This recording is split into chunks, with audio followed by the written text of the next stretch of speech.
Please sit on the floor.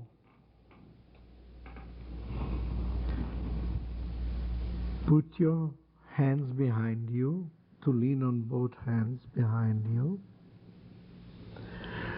Draw your knees apart sideways to open them so that you can lean or press with the soles of your feet against one another, similar to the hands clapping. Means both feet touch with the soles one another. Move both feet like that a little bit forward and a little bit near to yourself until you can find the most comfortable position. And now draw your abdomen in. Therefore the body will round up and the head lower. And now straighten your back and push your abdomen forward, full, like if pushing the air into the abdomen. And therefore the small of the back will erect itself and probably go a little bit forward. Now draw the stomach in again and round the back, and then push forward with your abdomen full, extended. And do it again and again, both moving the pelvis back like that, drawing the abdomen in and pushing forward with a full abdomen. And keep on doing that slowly, gently, without any special strain, not too much, just to feel that you understand what you're doing. And now keep on doing that while I'm talking. Imagine yourself sitting on a dial, on a large dial drawn on the floor or on an actual paper dial, and observe that while you draw your abdomen in, your pelvis rocks a little bit backwards, and the highest pressure on the pelvis, on the two sitting bones, the ischions, goes backwards on the floor. And when you fill your abdomen, round it, blow it up, extend it, downwards, forward, the pressure on the floor moves forward. Now, if you think in the terms of the dial, then the extended full abdomen forward is in the direction of 12 o'clock. The maximum pressure on the floor goes in the direction of 12 o'clock. When you draw your abdomen in and your head leans a little bit forward and the spine is rounded, then the pressure moves backwards on the dial in the direction of 6 o'clock. And so we can now speak in these terms of the dial, move forward with a blown up, extended stomach forward. It means move 12 o'clock and round up your back and move backwards. It's 6 o'clock. So you can say move 12 o'clock and 6 o'clock, and you keep on doing that. Keep on moving 12 o'clock and 6 o'clock and back again. And while you do that, just keep on doing while you sense, observe your knees, whether when you go to 12 o'clock, the knees open a little bit, and when you draw your abdomen in and the ischions, the pressure on the ischions goes backwards to 6 o'clock, they close a little bit. The movement may be barely perceptible, but it's nevertheless there. So try to locate it. 12 o'clock, the knees open. 6 o'clock, the knees draw a little bit together. And keep on doing 12 and 6 and 12 and 6. And now at 12 o'clock, the spine is erect, the stomach full, belly rounded, and the small of the back is straightened, and the back muscles work to erect your spine, and the head is high.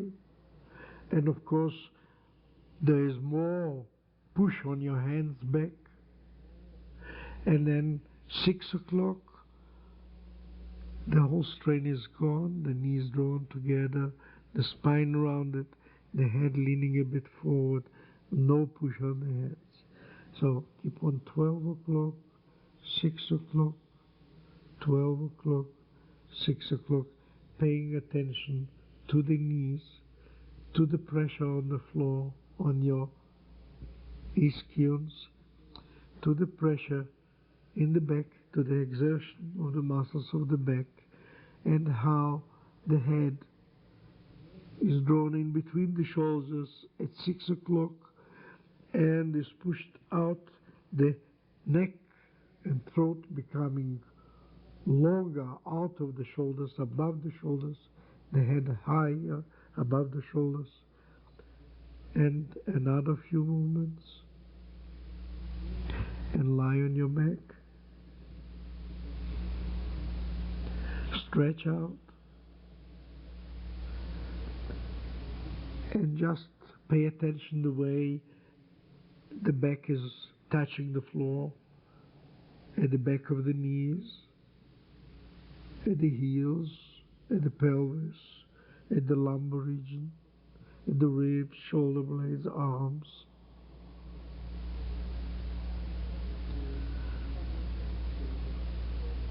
Just pay attention so that you can detect any change that will come with further movements. And now, lying as you are, put both hands on either side of the body with the palms downwards. Draw your knees sideways, apart, open, to touch with the soles of the feet. And now in this lying position, again, move the same movement with the pelvis, abdomen and the back, 12 o'clock and 6 o'clock. But this time note, when you go 12 o'clock and the abdomen is rounded, the small of the back doesn't touch the floor. The knees open as before. Now when you go back to 6 o'clock and the pressure point moves backwards on the dial, the lumbar region, the small of the back, touches the floor or is pressed against the floor, and the knees close a little bit, but at the same time observe your chin has gone a bit nearer to your throat, and now when you go again 12 o'clock, the chin goes away. And now try again 12 and 6 and 12 and 6 and 12 and 6, and pay attention to the knees opening and closing a bit, drawn together, and the small of the back lifting away from the floor and touching the floor, and the head rocking in a funny way. At 12 o'clock, the chin is away from the throat. At 6 o'clock, nearer to the throat.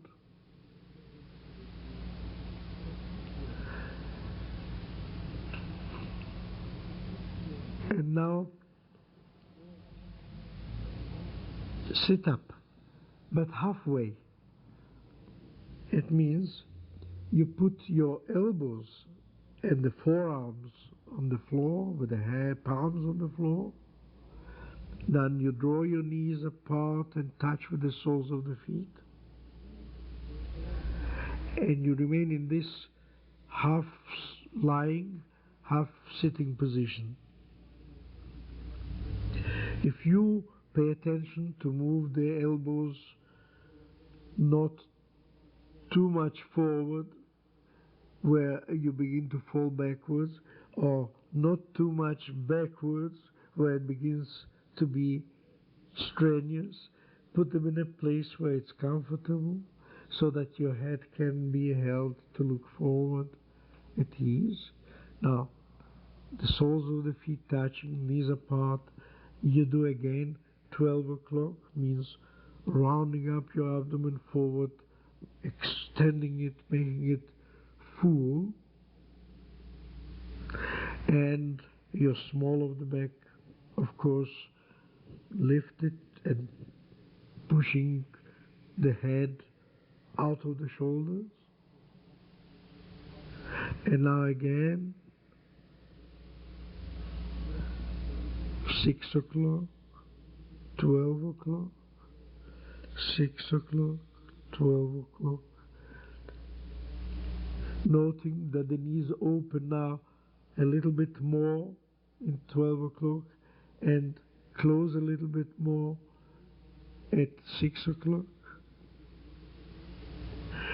And note, of course, that the chest, your ribs behind at 12 o'clock move away from your elbows. The gap between the back and the elbows becomes bigger.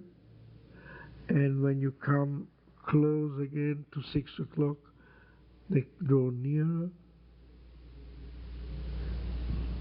And listen to your spine and the efforts, and reduce your efforts, and keep on making the movement 12 and 6, 12 and 6, 12 and 6. That's right. And stop it. And lie on your back, stretch out. And listen again to the way the body is lying on the floor. Each part which you can distinguish, feel that it lies wider, closer, in a more intimate contact with the floor. Find all the points like that in the hips, in the ribs, in the small of the back, wherever you can feel it, scanning the whole body from the heels to the top of the head. And now, as you lie like that on the floor, draw your knees apart and bring again the soles of the feet to touch, and again put your heels and the sides of the feet as they are touching with the soles comfortably somewhere, not too far and not too near to yourself. With both hands on either side of the body. Now, press with your left hand and tilt your pelvis to the right in such a way that the right thigh, the right knee, tends to go towards the floor and back to the neutral position, to the initial position. And again, push the floor a little bit with your left hand. Strain the left side of your back only, and tilt the pelvis with the lower abdomen full, means doing something similar to before, but not in the direction of 12 o'clock, but in the direction of 2:30, where the knee lies on your dial, and therefore you do 2:30 and back to the neutral position, 2:30 and back to the neutral, and observe that your face turns also in the direction of 2:30. And you keep on doing that slowly until you can feel your whole body while you do it. Pay attention to the knee that is left open there and goes together, of course, moves a little bit together with the pelvis. But the right side, the outside of the right thigh and the knee tend to go to the floor. And now come to the middle, move over to the left, means press with your right hand a little more, tilt your pelvis to the left and blow the abdomen full to the left in the direction of 9:30 in your left side. On your dial, it's in the direction of 9:30 approximately, and back to the middle and to 2:30. And of course the pressure moves actually in the direction, the pressure on the pelvis behind moves with its maximum pressure towards 2:30 and then 9:30 and 2:30 and 9:30. And your face, nose and eyes move also in the direction of 2:30 or nearly so, and 9:30. And make the movement simpler and easier until you can rock the pelvis and pay attention now whether the knee, the right thigh, is as close to the floor as the left, or more or less. Very often one side goes much closer right from the start than the other, which would only show that there is a slight scoliosis in the back and that one side is stiffer and harder and needs more exertion than the other. And by becoming aware of that difference, you will find that you spontaneously, almost without wishing, correct the back so that the weaker part works a little bit harder and the too strong part works a little bit less, so that both knees approach the floor approximately in the same way.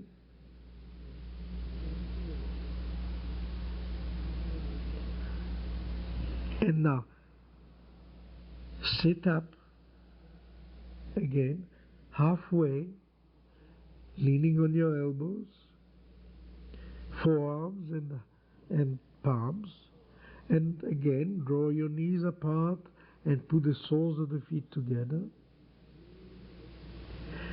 And here too, move the pressure point on the floor. It means blow your abdomen round to your right to lower the right knee and thigh towards the floor. And again, do the same thing to the left, and note that while you move like that, right and left, the spine erects itself while you blow your abdomen forward, push it forward, and the back, the ribs move away from your elbow. The gap between the ribs and the elbow becomes bigger while the right thigh and knee go to the floor, and it's the left side that strains more than the right. And then when you tilt the pelvis to the left, and the pressure on the right elbow increases, and the gap between the ribs and the elbow increases on your right side, showing that the right side works harder and pushes the pelvis forward in the direction of 9:30. And then when you come in the middle, you draw your abdomen in, of course, and comes to the center, and then again push it out, and again 2:30, and through the middle to 9:30, and again paying attention to the effort in the back, alternating with your intention, and the pressure on the elbow, and the movement of the head. And keep on doing that movement right and left until it becomes easy and that you can feel that they are more or less equal.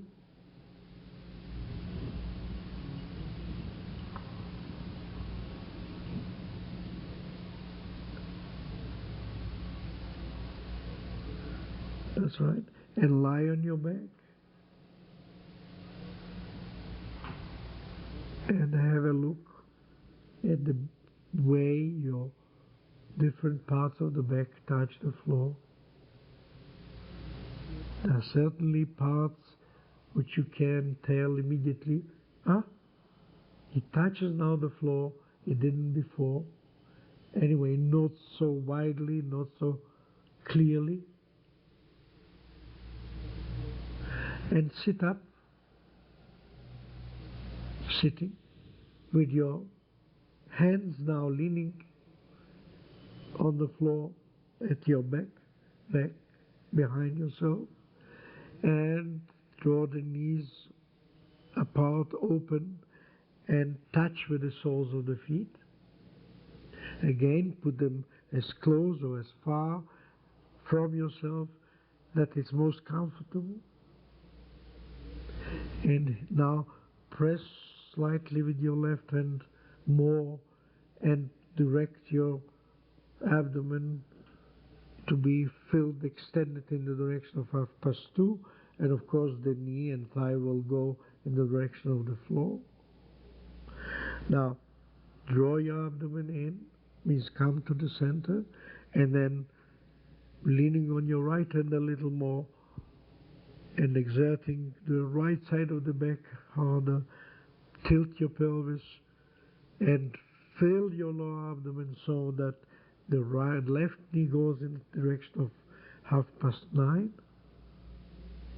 and back to the middle at 2:30, and back to the middle at 9:30, and observe, of course, that your face moves together with the intention of moving the pelvis and the knees. It means at 2:30 you look into the direction of 2:30, and at 9:30 you also look in the direction of 9:30. Observe the sensation in the shoulders, in the hands, in the pelvis. And while you become familiar, make the movement a little bit simpler, a little bit easier, faster, more comfortably, only noting whether the movement of the knee to the floor is equal on both sides. It means that they come as close to the floor or perhaps already touching the floor on both sides equally. And now lie on your back and rest and stretch out and rest a little.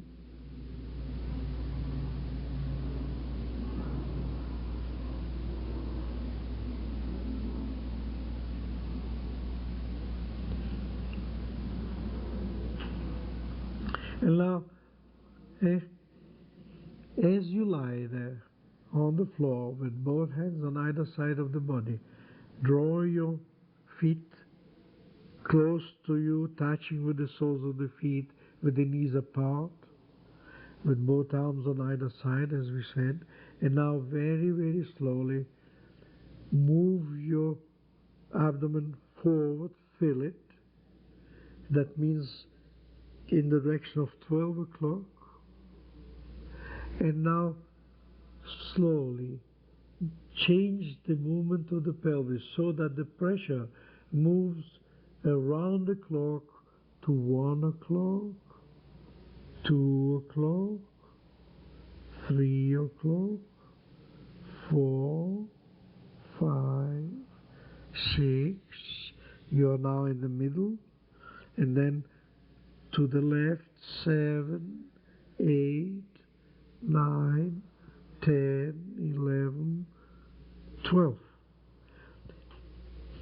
Now, you fill your abdomen and push to 12 o'clock, and then slowly rotate your pelvis as uniformly as you can around the clock, just making sure that you move in a circle and not in broken lines.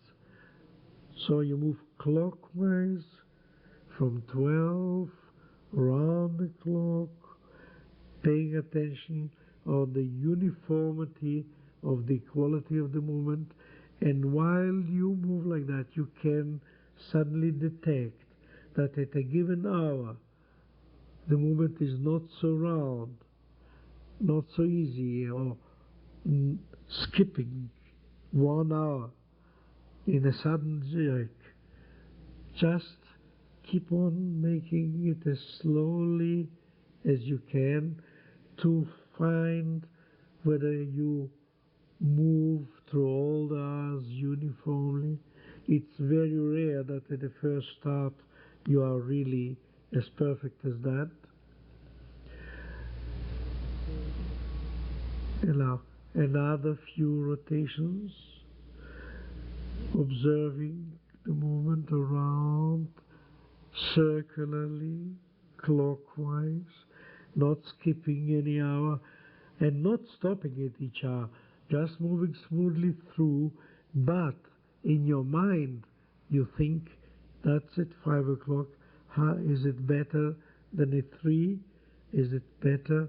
Is 6 better than 7? Or do I skip? Is it round? Isn't it?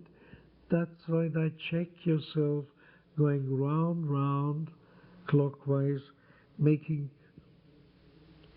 very gentle, slow movement, paying attention to have the movement circular and uniform, feeling equally on each hour, same thing. That will gradually become so. And now, hold the movement in the middle, and now turn the other way, means anti-clockwise or counterclockwise, moving from 12 o'clock to 11, 10, 9, 8, 7, and so round circularly, counterclockwise, again and again, as circularly as you can, as slowly as you can, effortlessly as you can.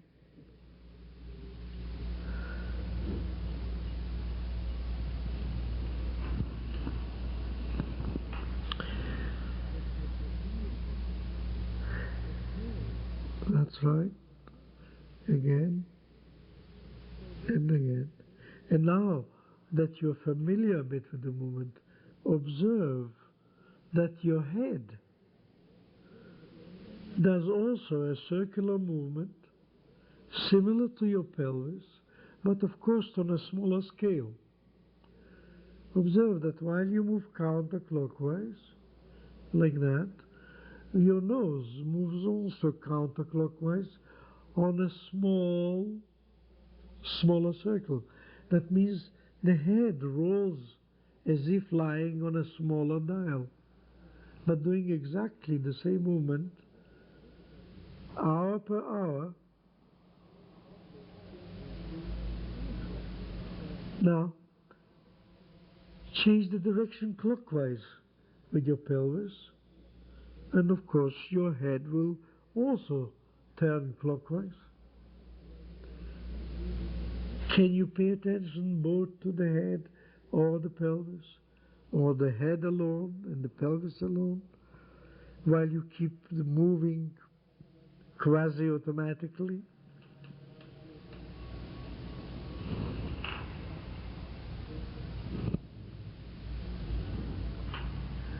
Another few movements. And now stretch out. And again, feel how the pelvis lies. Sense the pelvis.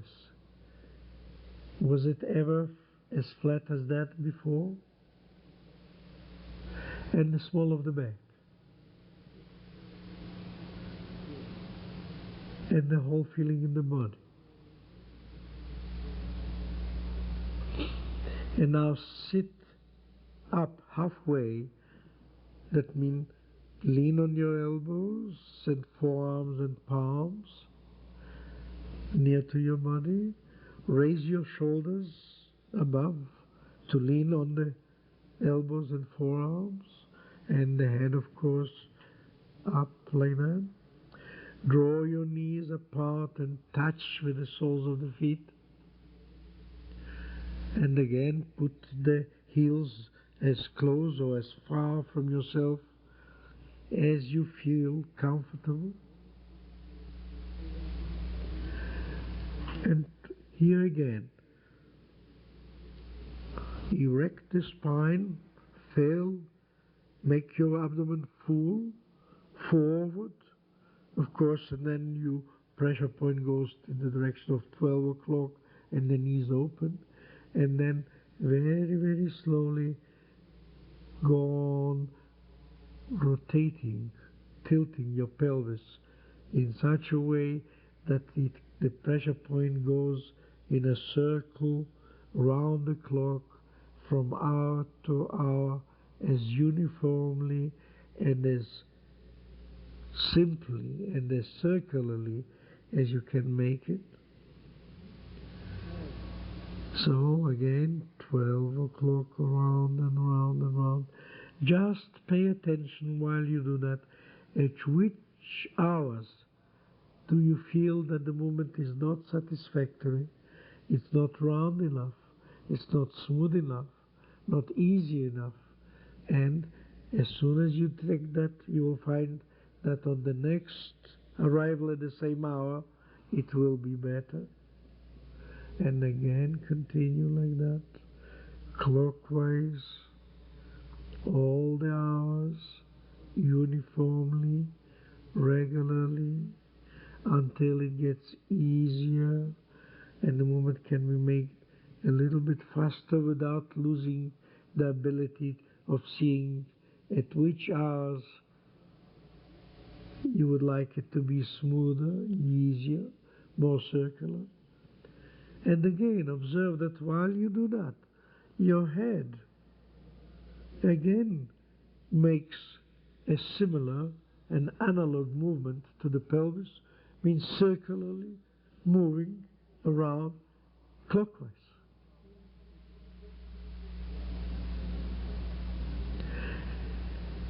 Now, stop a second in the middle and change the direction of the movement of the pelvis. It means go forward with your full abdomen to 12 o'clock and start 11, 10, 9, 8, 7, and so on, counterclockwise, round, slowly first to sense the hours which are not satisfactory, and keep on making the movement simpler, easier, more and more circular, until it becomes more and more familiar, so that you can make it a little bit faster without losing the ability of checking, seeing which hour is better than the others, at which point the movement is not round enough, not smooth enough, not uniform enough.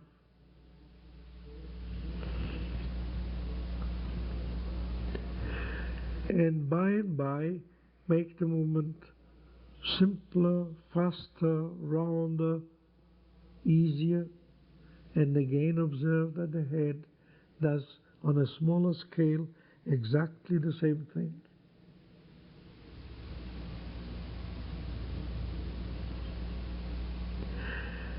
And now lie on your back And observe again the parts of the body that lie flatter than before, wider, more comfortably.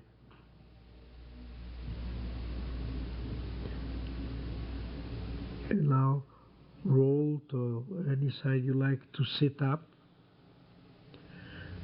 Lean on both hands behind you,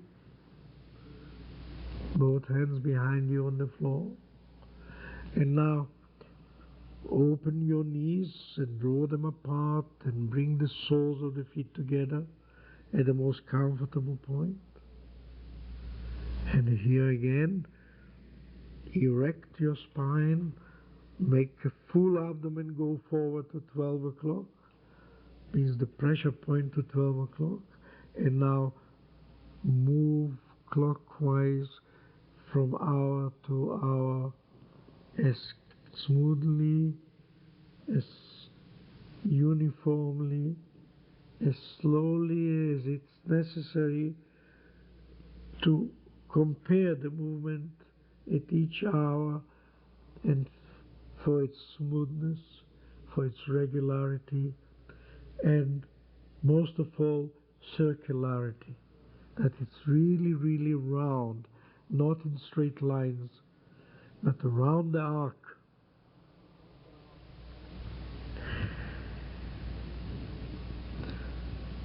And again, and again, and while it becomes easier, simpler, go a little bit faster, still paying attention to the circularity, to the uniformity, to not skipping hours in straight lines. And again, observe your head doing exactly the same thing at the same rate.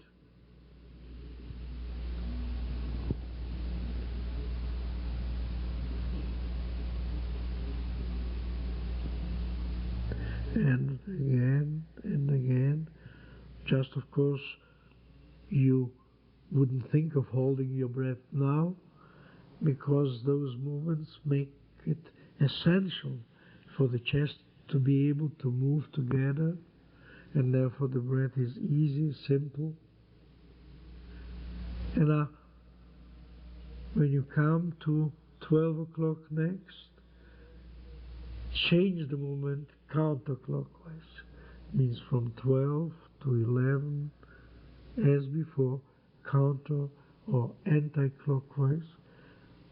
Tilt the pelvis round circularly, and note immediately that your head has changed the direction too. Rotates in the same way, hour per hour.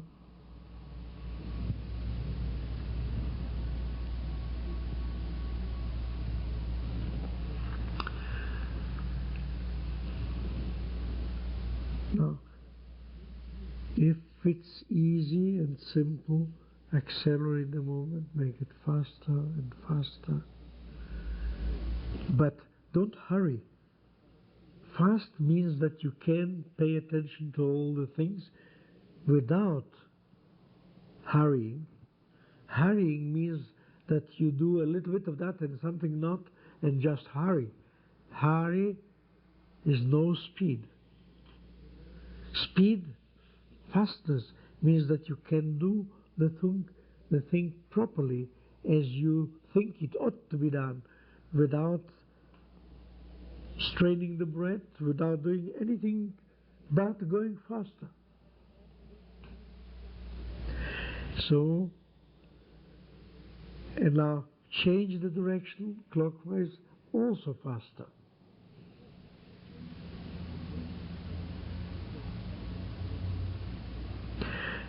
And lie on your back. And again, check for anything new in the way the body is lying.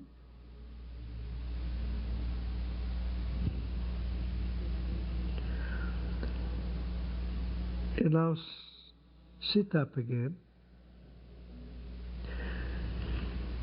Put your hands behind you on the floor, lean on your hands, draw your knees apart and bring the soles of the feet together. And now, fill your lower abdomen, erect your spine, and let the head tilt back behind your shoulders. Means with your chin away from the throat as much as you can without straining. It means let the head hang behind. It will improve while we do. Many of you can't, and many of course can do it easily.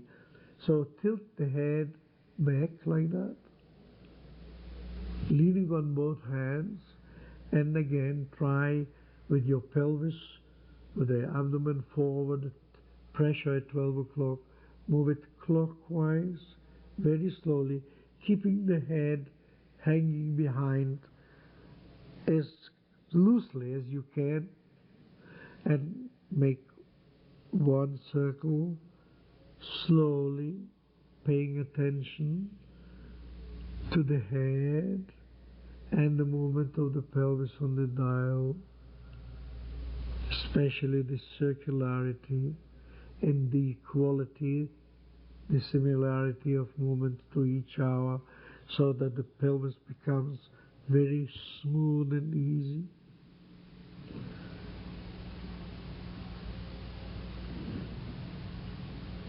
And now slowly change the direction.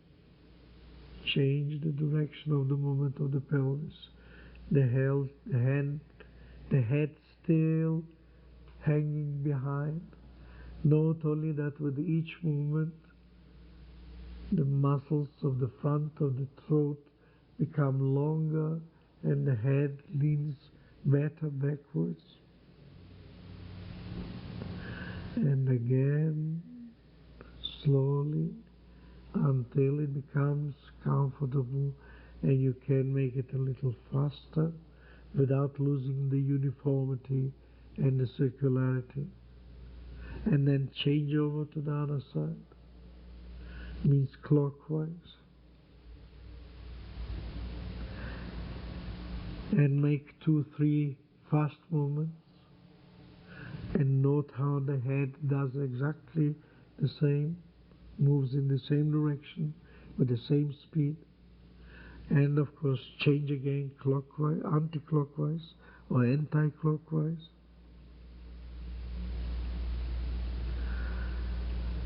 And now stop it,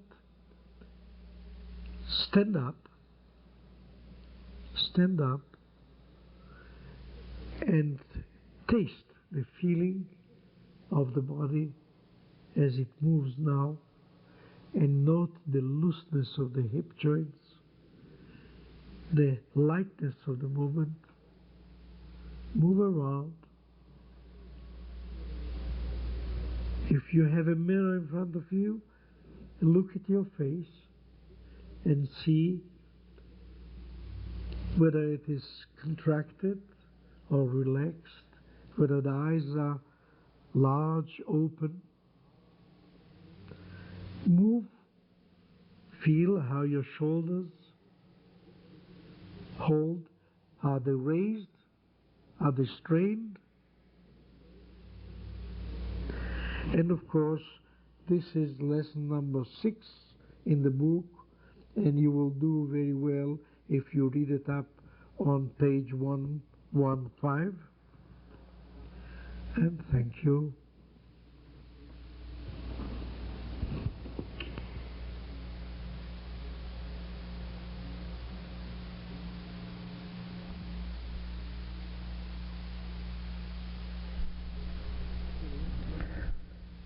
Lie on your stomach, please.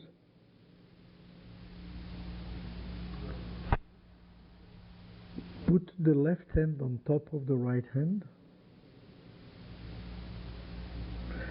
and put your right cheek on the back of your left hand. Means one hand on top of the other, the left one near to your face, and put your right cheek on the back of your left hand. And now Draw your legs together, join your legs, the ankles and the knees, drawing them together, and bend both knees. Bend them, therefore now the soles of the feet will be now parallel to the ceiling or to the floor, which is the same thing. Your knees are bent at right angle with the soles of the feet in the direction of the ceiling. And now imagine that your ankles are tied together with a piece of string and the knees are tied together with a piece of string. Just imagine, that is to keep them together so that you don't separate them. And now, with this in your mind, tilt both legs to your right. Tilt them a little bit and bring them back upright as they are. They are joined together, don't forget, so that when you tilt them to your right, obviously the left thigh and the left knee will be lifted off the floor as both legs will rotate around the right thigh, the right knee. So again, in the middle, the legs tied together at the ankles and at the knees, and tilt both legs to the right and back again, and tilt them again to the right and back again.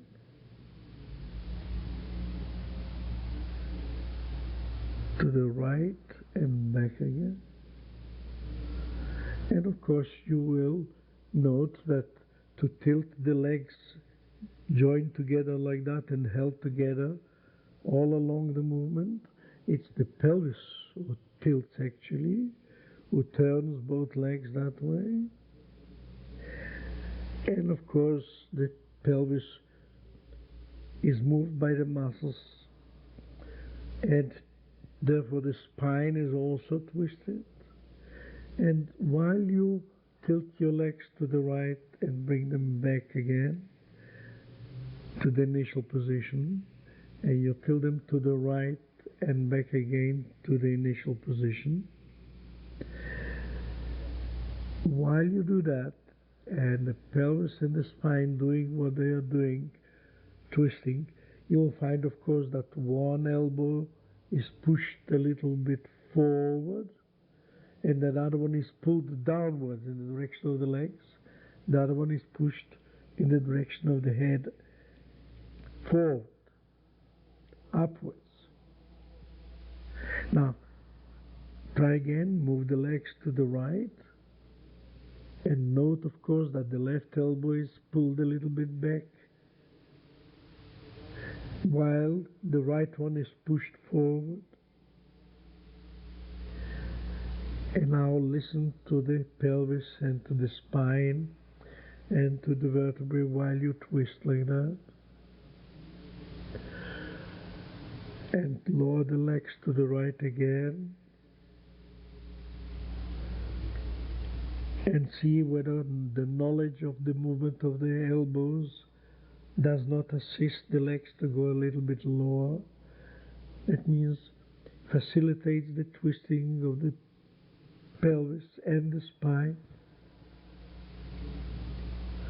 And again to the middle.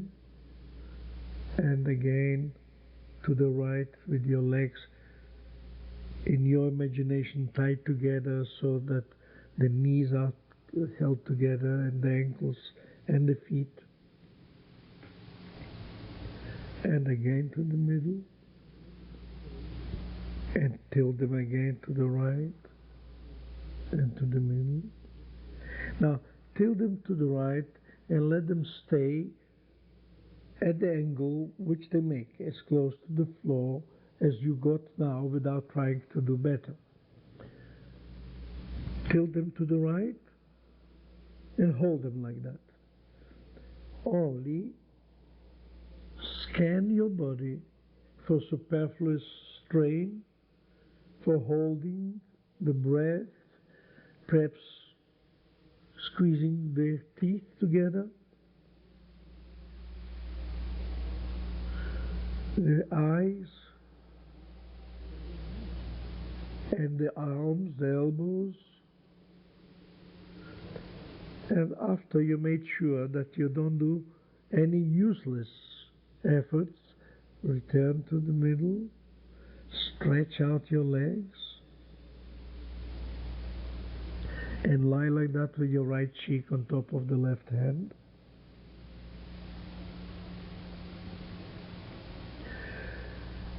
Just sense through the body what it feels like.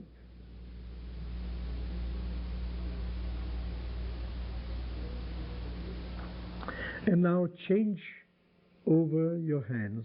Means put the right one on top of the left. And turn your face the other way. That means you look to the right with your left cheek on the back of your right hand, which lies on the back of the left one. Yeah? Right hand is now on top. Join your legs as before. Bend your knees at right angles so that the soles are parallel to the ceiling. Tie them together in your imagination. And now pay attention. Move your feet to the left only in your mind. It means you don't actually do any movement. You just imagine that your knees and the legs are tilted like before, that the pelvis does the same movement as you did before, but of course in the other direction, that the spine will twist like that, that your right elbow will be now pulled down towards the legs and the left one push upwards in the direction of the head, while you actually make no apparent movement. You imagine, you mobilize your body as if you're going to do the movement without performing it, so that you actually can realize where the muscles tense and do, and the body prepares itself to do the movement without doing it. So now you just think that your legs are tilted to the left, and of course your pelvis tilts the legs. Just follow with your internal kinesthetic sense, or the sense of your muscles and skeleton, and doing no movement, no apparent movement. Just lie as you are with the knees bent and the head as it is, and you imagine that you twist your pelvis and the legs will tilt to the left, and observe that you can actually distinguish a slight contraction of the muscles preparing themselves to organize the movement as if they are going to perform it. So don't do it, just think it and sense that slight mobilization. And then of course you tilt the legs a little bit lower, because more of the spine twists and there's a bigger change in the pull of the right elbow on the floor downwards. And of course the right side of your chest is being lifted together with the pelvis, while the legs tilt more to the left. You still don't do anything, you just imagine the movement. And now you feel what happens in between the legs, between the buttocks, while you twist your pelvis to lower the legs to the left.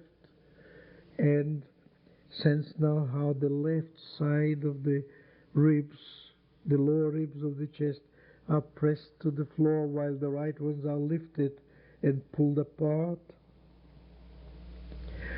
And again you come to the middle in your imagination, and you tilt your legs again to the left. And then, of course, you follow through your spine, vertebra by vertebra, from the pelvis, how the tilting of the pelvis needs that each vertebra could move a little bit, a tiny little bit, so that overall there's quite a big angle of twist, and so that the legs can go and touch with the ankles the floor in your imagination, not in actual doing. You still hold them where they were.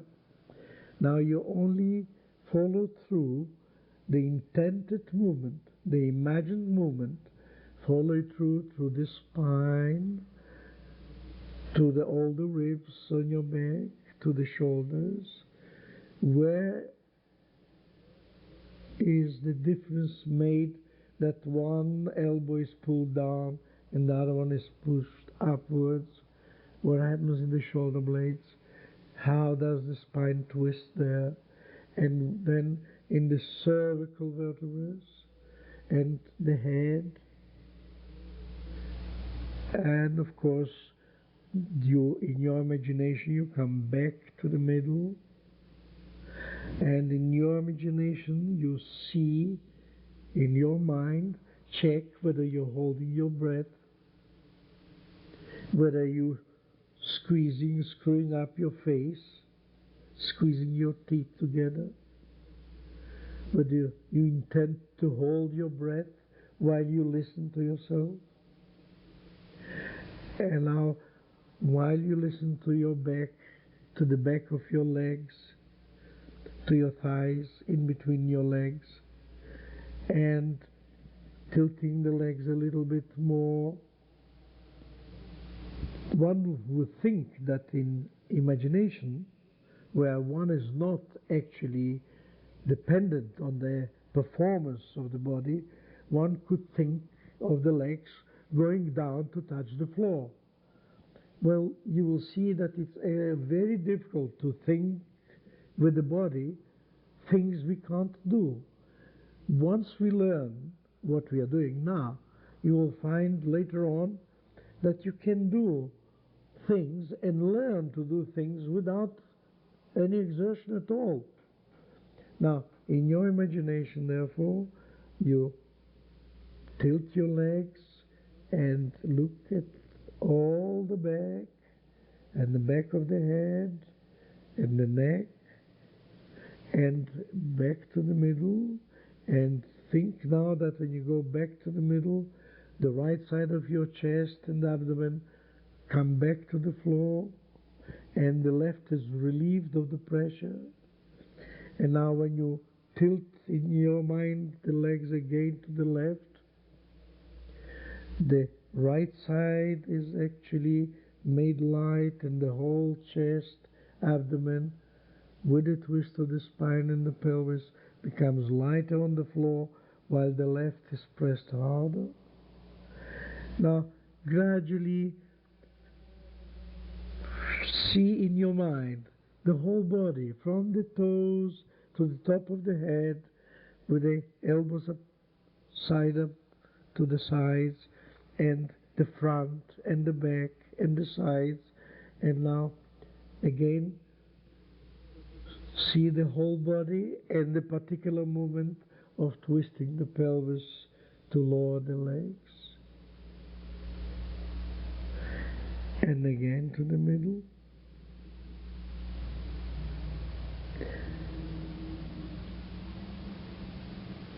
And now stretch out.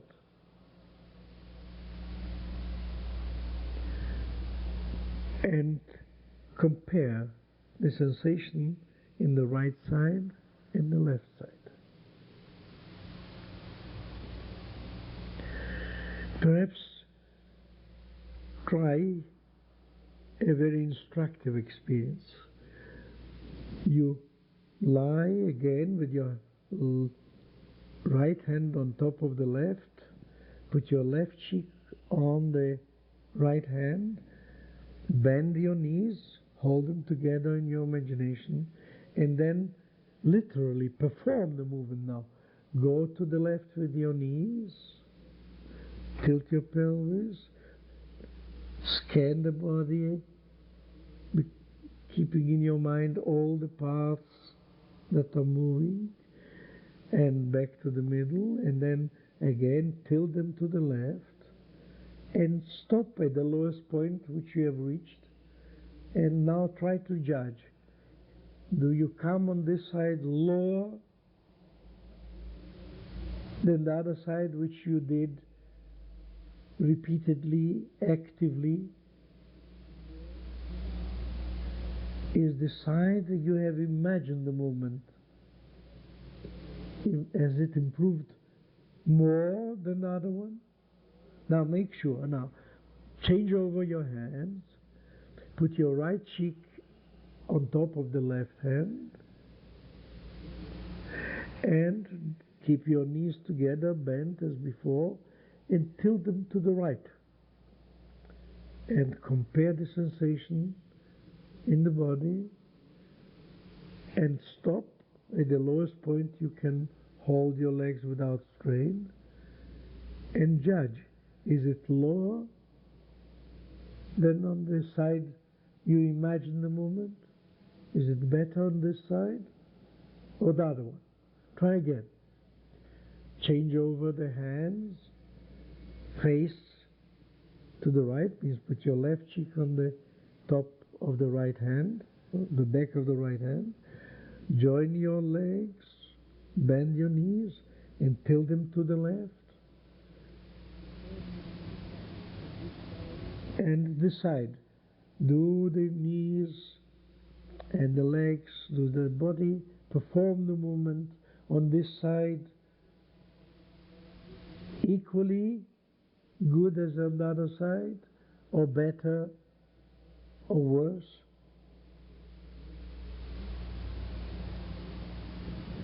And is it usually easier and better on the side that the movement is imagined? Think it out. Think through. How come? And what's the use of doing real movement when you can do an imaginary movement which affects the body better and makes it twist easier?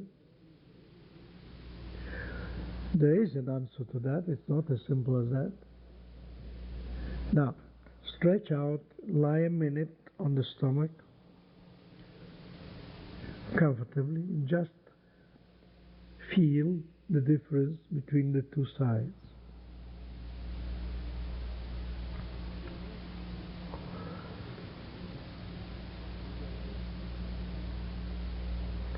Now again, put the left hand on top of the right, put your right cheek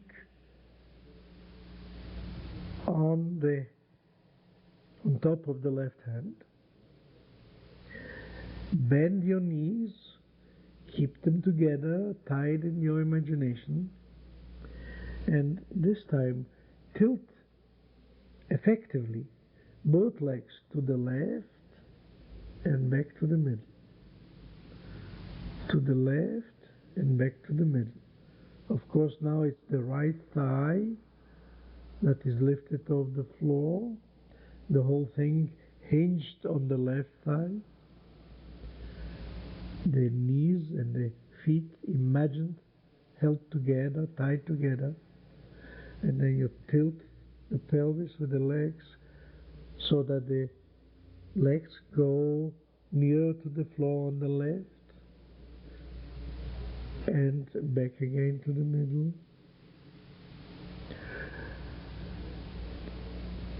The twisting is now more difficult because the head is already twisted in the opposite direction of the movement. Can you see? And therefore the twisting in the body must be more perfect, more general, in order to reach the same angle or as near the floor on the side in this situation, with the head turned in the direction in which the feet or the legs tilt, So you lie on your right cheek and twist the legs held together to the left to go near to the floor, and let the whole body follow the twist of the pelvis to allow the legs or the feet to sink to the floor or in the direction of the floor as much as they can sink. And note again the spine, the movement of the elbows on the floor, the different way the chest on the right and on the left move, and the way they press or lift of the floor. You can see again here the left side is pressed to the floor while the pelvis on the right is lifted and part of the ribs and the elbow is pulled down, and each time while the spine softens from the pelvis through the atlas, that means through all the vertebrae of the spine, the chest and the neck, the knees or the feet, the legs sink more and more easily and come to the middle and sink again and come to the middle and sink again. Now sink with the legs as low as they will go without strain, so that you can stay that way, and observe where are the different parts of the chest, ribs, spine, pelvis, legs, shoulders, shoulder blades, elbows, sensation in the neck, in the back, in the front, in the legs, in the feet, in the toes, everywhere, in your face. Breathe easily. That means don't hold your breath. Come to the middle.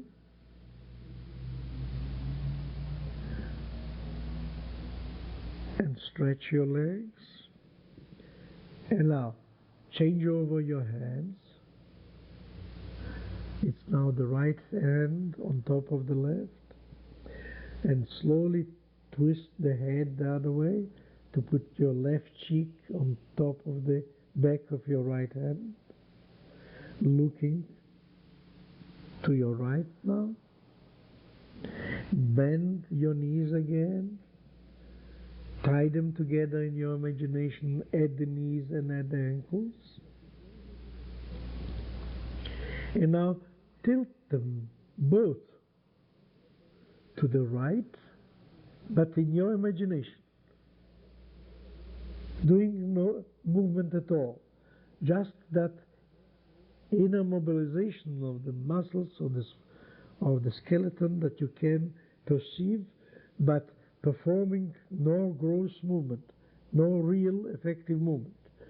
Just imagine that you tilt your knees to the right, and of course on tilting your both legs to the right like that, the left thigh and the left knee lift off the floor, the pelvis twists, and of course the right side of the body is pressed harder to the floor.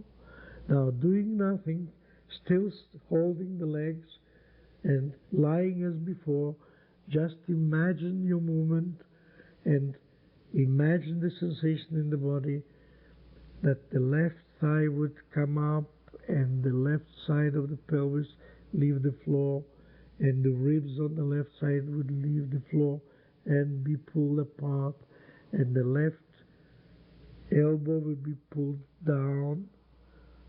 Now you come back to the middle, and then in your imagination tilt the legs again to the right, and now follow again the left side, and now follow also the right side being pressed closer to the floor, both in the hips, and the right hip, the right side, the right abdomen, and the right side of the chest, and of course the right elbow being pushed away, upwards, in the direction of the head,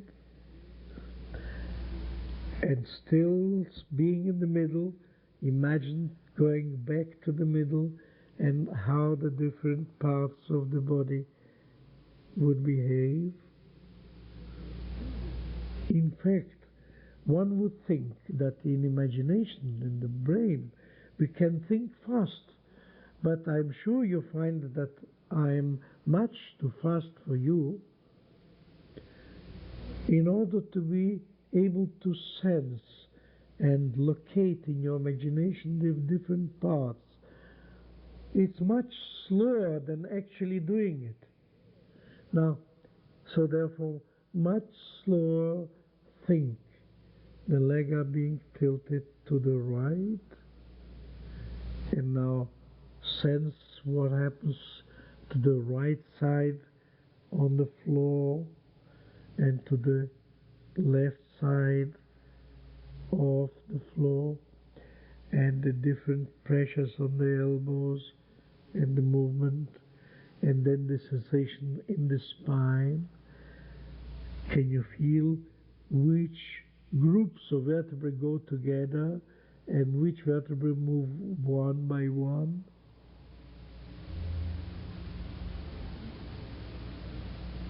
And through the spine, through the neck, and again to the middle, of course doing nothing at all, just thinking it through in your mind's eye, imagining the image of your body in movement, and again think of going with the legs to the right, lower down, and now try again. Can you think that your legs go down lightly, freely, like in the beginning, and lie really on the floor? And again, unless in your experience you can do it, you would find it very difficult to imagine. It's only by doing this kind of exercise once and again that gradually you acquire the ability of imagining the things you can't do, but so clearly that your body organizes itself to be able to perform it. Now, you come back to the middle, still doing nothing at all. Now, think of your body becoming light and soft, so that you can think of tilting your legs to the right, down to the floor. But you can't tilt them down to the floor without allowing the necessary amount of movement in the pelvis, the necessary amount of lifting the left thigh off the floor, the different pressures. That means higher pressure on the right side, still less pressure on the left, and pulling apart of the ribs, bigger movement of the elbows, the left one pull down and the right one up, and lighter movement in between the shoulders and the twisting of the spine, and of course even less holding the breath, making the chest soft, all the vertebrae soft. And now come from the floor back to the middle, still having done no movement at all.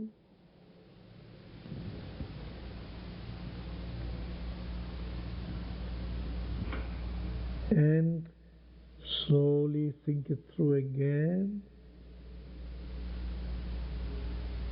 See which parts can you actually recall or remember or become aware of yourself without me suggesting it, and which parts haven't I mentioned that you can feel, you can sense, because I haven't mentioned everything.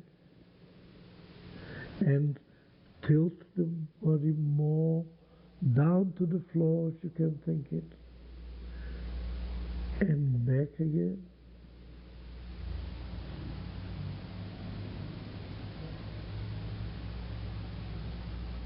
And now stop it, stretch out, and again compare the sensation in the right side and the left.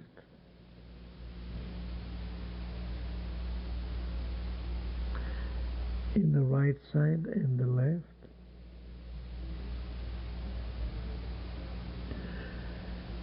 And now try effectively to see which side has improved more.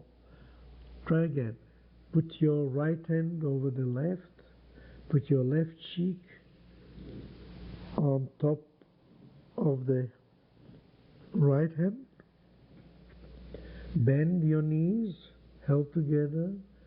Tilt them to the right and let them go as close to the floor as you can without straining, and stay there. And now see, is this falling short of what you imagined? Or is it better than what you have imagined? Have you been able to think the legs touching the floor on your right? And if so, do they touch? And if not, where in the body, which parts can you feel are responsible for not allowing the legs to go as low as you have imagined?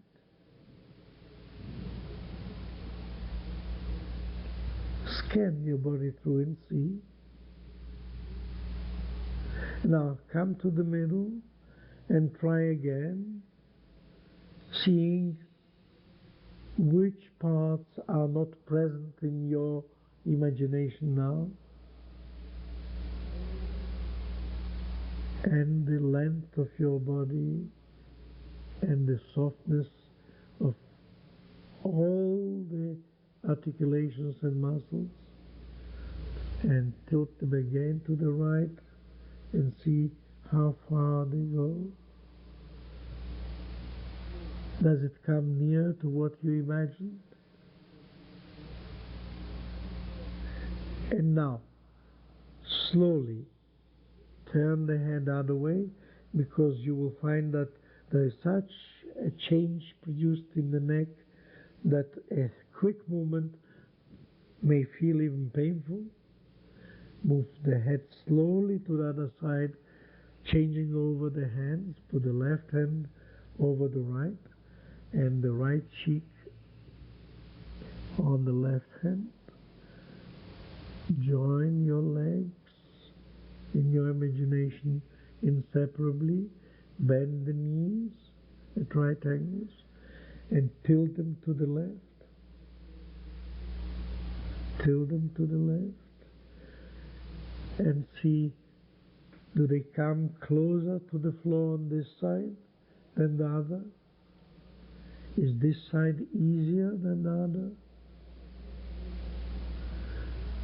Compare in your feeling, in your judgment, which side has improved more? The side which you recalled or imagined or thought the movement, or the one in which you did the movement effectively?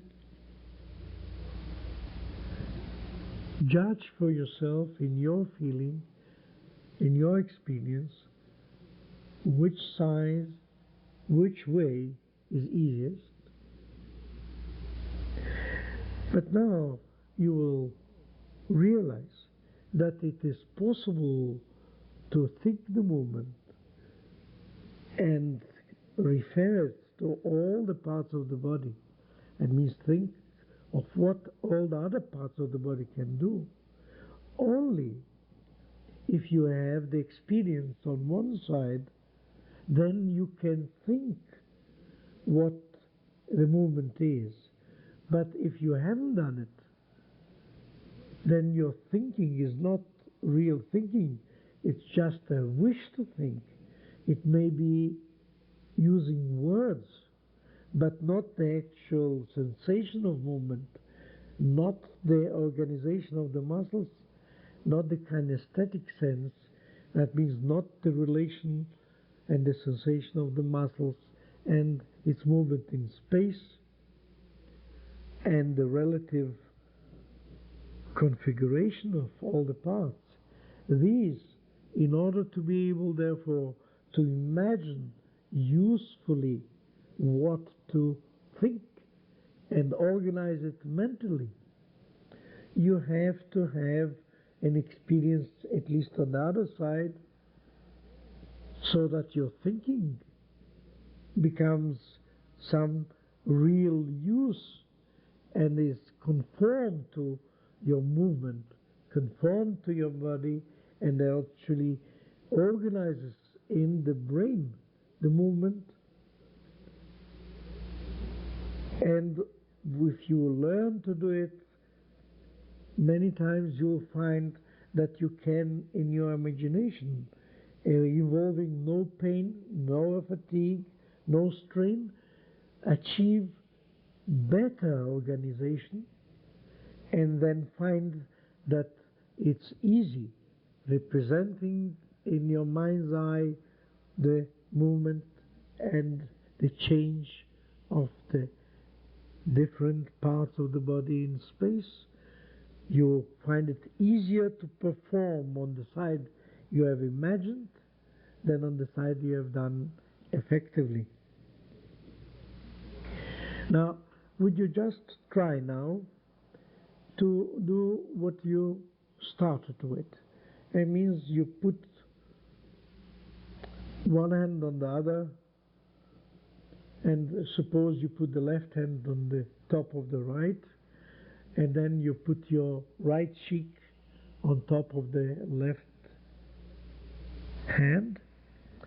You bend your knees, and then try in your imagination, tilt your legs to the right and to the left. And now try to think which parts will move how. Can you see? It's very difficult to think, and therefore the thinking will make very little improvement. Now, try once, tilt the legs to the right, which you have experienced before,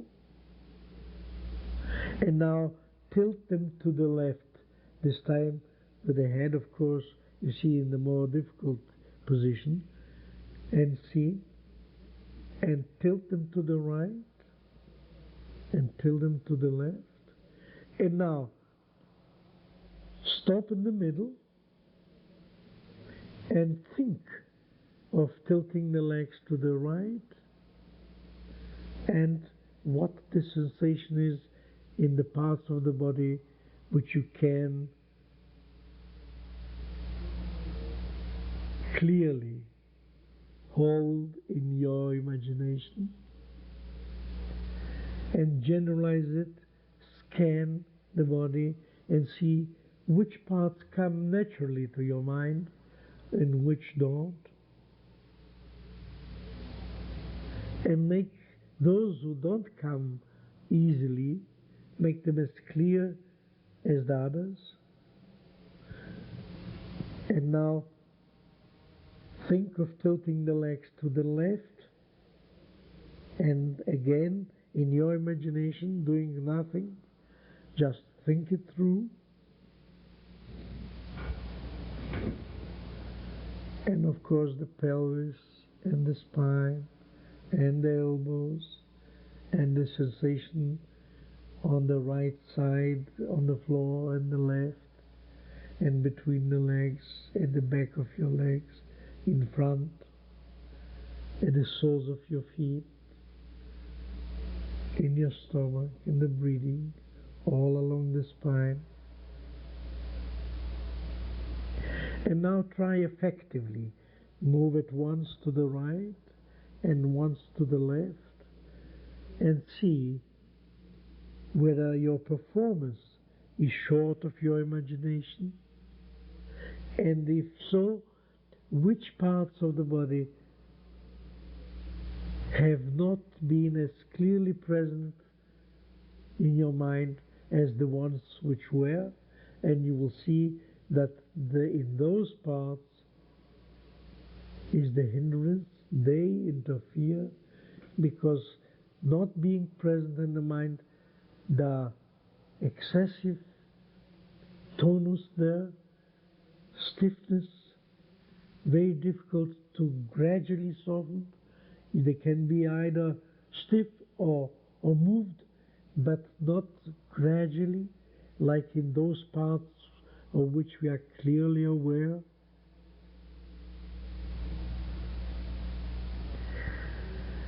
And now, slowly change over your hands and slowly turn your head the other way. It means your left cheek is now on top of the right hand, your knees still bent, held together, and now effectively tilt them to the left and see how close they come to the floor. Maybe they are touching already. And now back to the middle and tilt them to the right with the head twisted to this side. This side is more difficult, but maybe it's already touching. If not, come back to the middle, and now that you experienced the movement of the body in all its details, hold the feet together and in your imagination tilt the legs to the left without doing it. And of course, recall all the details of the movement of the spine and the right side differently from the left, and the elbows and the sensation on the floor and the sensation in the back, in the pelvis, in the legs, in the toes. And without moving, tilt them to the right again.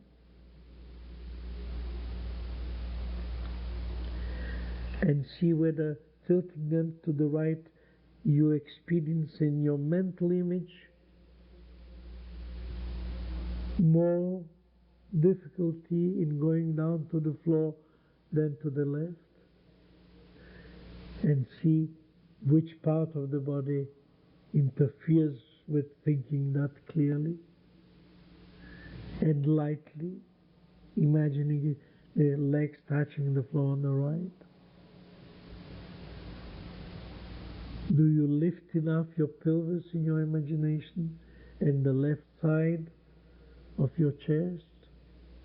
Do you allow the elbows sufficient movement?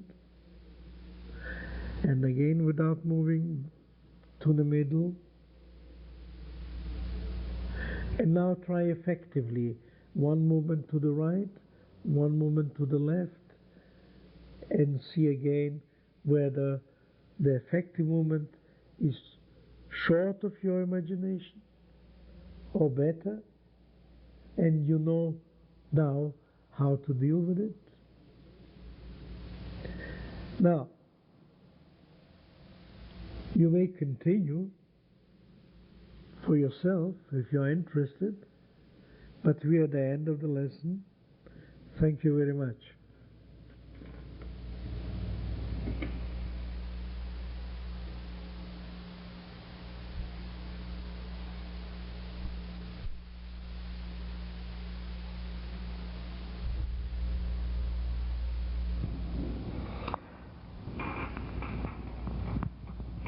Please sit.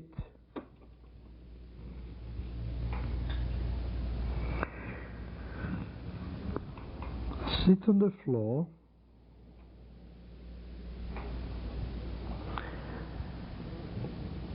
Open your knees sideways so that the feet lie on their outer edges, the middle. Now, your right hand palm turned upwards push it in between your legs underneath the right heel, so that the fingertips come underneath the right heel with the thumb included. It means the thumb goes with all the other fingers together underneath the heel, and then lift it a little bit, and then grip the toes. It means the forward part of the foot with your left hand, so that the small toe rests in your left palm. So again, you hold your right foot with the right hand from underneath the heel, holding it with all the fingers, thumb included, from underneath, and the left hand grips the right foot at its forward part, so that both hands hold the right foot. Now, very slowly, move that right foot upwards, but let the body move so that you don't have to strain. You move the leg the foot a little bit forward in front of you, and as high as it will go without strain. Then you round up the movement, bringing it near to yourself, and bring the foot back again onto the floor. And without letting go, you keep on gripping the foot as you did before, and lift it a little bit in front of you. And of course the body will move with you when you lift the leg. You will be rocking on your sitting bones. Let the body move as clearly and as easily as you can do. Lift it and lower it. Lift your right leg and lower it. And you keep on lifting slowly forward, away from you, and in direction up and down again, and so on, until you feel that it gets easier, the movement gets simpler. You go a little bit up, and then draw the foot a little bit near to yourself to come down. Means the top movement, the top part of the path is curved from in front of you, a little bit near to yourself, and down again.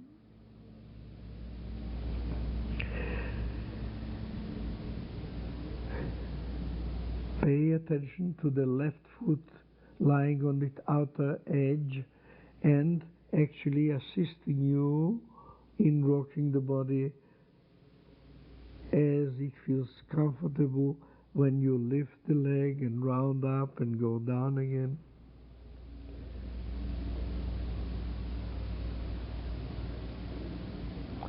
Now stop that. Rest a little bit, sitting like that. Now again, slide your right hand underneath the right heel to hold the heel from underneath, and the left hand to grip the forward part of the foot, so that the outer edge of the right foot lies in your left hand. And now again, lift that leg up in the air, and at a comfortable height, move that leg right and left, letting the body rock from one ischion to the other. Very slow, small movement first, until you can increase a bit the movement.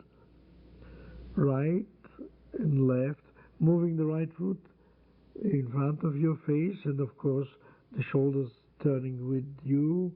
Therefore the head and the foot go together some part of the path, but in the end you can move the foot a little bit more to the right than the shoulders, a little bit more to the left, and so on. And try again.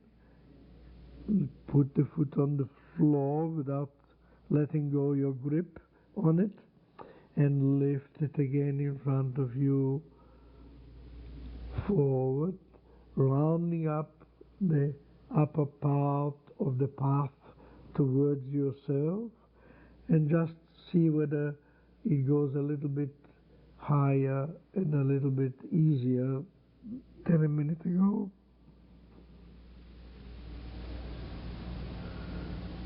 And now lie on your back. Lie on your back, rest a little.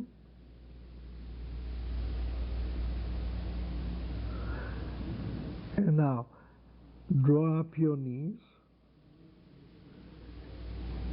and lift the left foot near to yourself. Push the tips of the fingers underneath your right heel to grip it, to hold it, just like in the sitting position.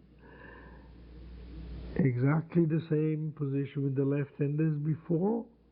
Therefore you again hold the right foot into both of your hands,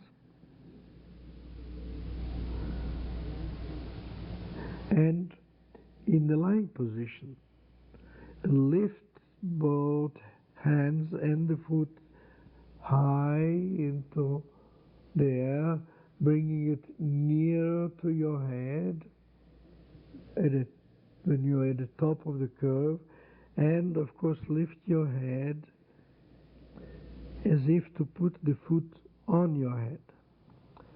So you lift the foot into there while at the same time lifting your head and curving the upper part of the path towards yourself, as if to come with the head, with the foot on top of your head. Try again. Lift your foot high. It means in the direction away from you and in the direction of the head, and at the nearest part to your face, turn the curve inwards, means move the foot a little bit nearer to yourself and bring it lower again and lift again, and make a simple egg-like movement with the foot. The path of the foot is coming from underneath, going higher, then curving in and coming back to its original position.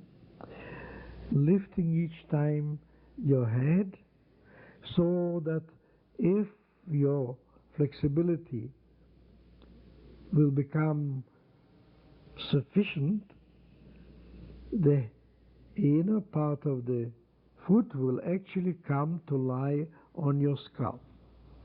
But don't bother about it now. So, another few movements.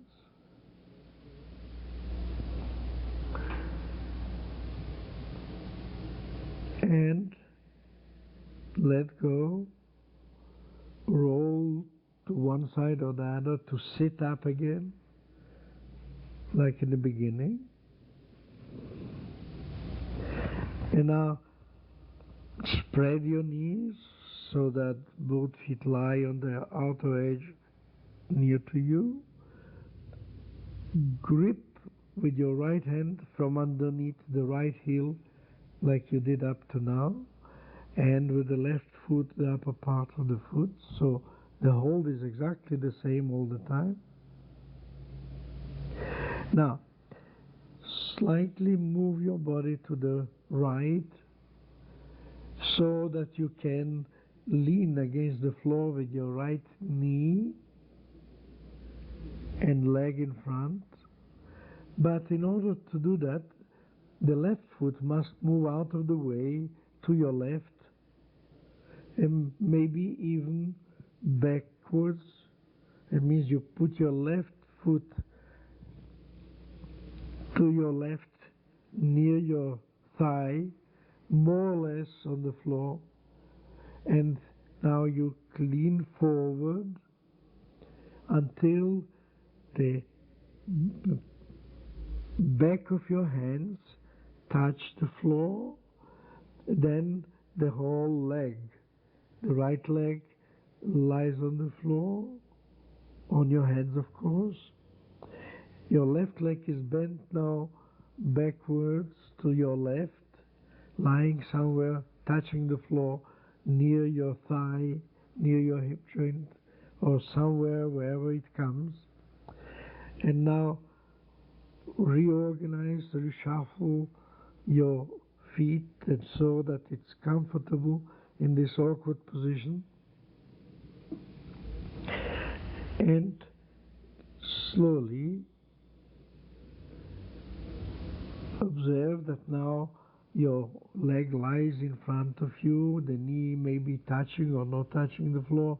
Now lower your face towards your foot and find a point somewhere on your leg between the knee and the ankle or the foot, any point where you could more or less touch with your lips. So you move the leg to the front of you and the left one backwards as much as necessary so that you can find one point on the leg where your lips would come nearest or maybe actually touch. So try slowly, try to find a point on the leg, inclining yourself forward, lowering your head and seeking with your lips to touch any point which you can. Some are difficult, but you may, by turning your head, rocking the body, searching from the knee to the foot, you will find a point where the mouth comes nearest. And if you try again and reorganize your sitting, you're moving the right foot as much forward as necessary until you can find a point touching with your lips. Now, once you have found one point on the leg which is so near that you either really touch or nearly touch, move your body to the left a little bit and to the right and see to extend the ability of touching the leg with the lips. And if you go on making slow movement from right to left, the head going along the leg, this means the mouth searching on the foot, on the leg, on the knee, the parts that it can come near to. And of course, if your breath is not held and the spine not stiffened and the chest not stiffened, there is no great difficulty in getting to touch the leg all along with the lips.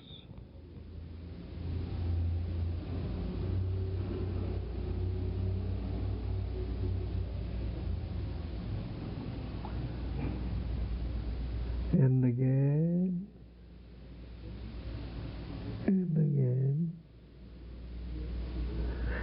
And now note that when you come with your lips near to the knee, you actually are lifting a bit the foot with your hands off the floor, so that if you moved your head a little bit more to the right on the floor, you might come again to the middle sitting, then rock your head a little bit more to the right over the knee, bring it near to the floor and back again, and then once more, and then you will suddenly find yourself rolling. If your head is low to the floor and you lift your right foot a little bit together with your body coming near to the floor, you will roll over your right shoulder blade with a held leg into the air, and probably the left one leaving the floor too. Now you are now on your back, still holding the right foot as you did. Now try very gently, turn back right. It means try to touch with your right knee the floor, still holding the foot, and back again on your back. Then you turn again, roll to the right until your right knee touches the floor.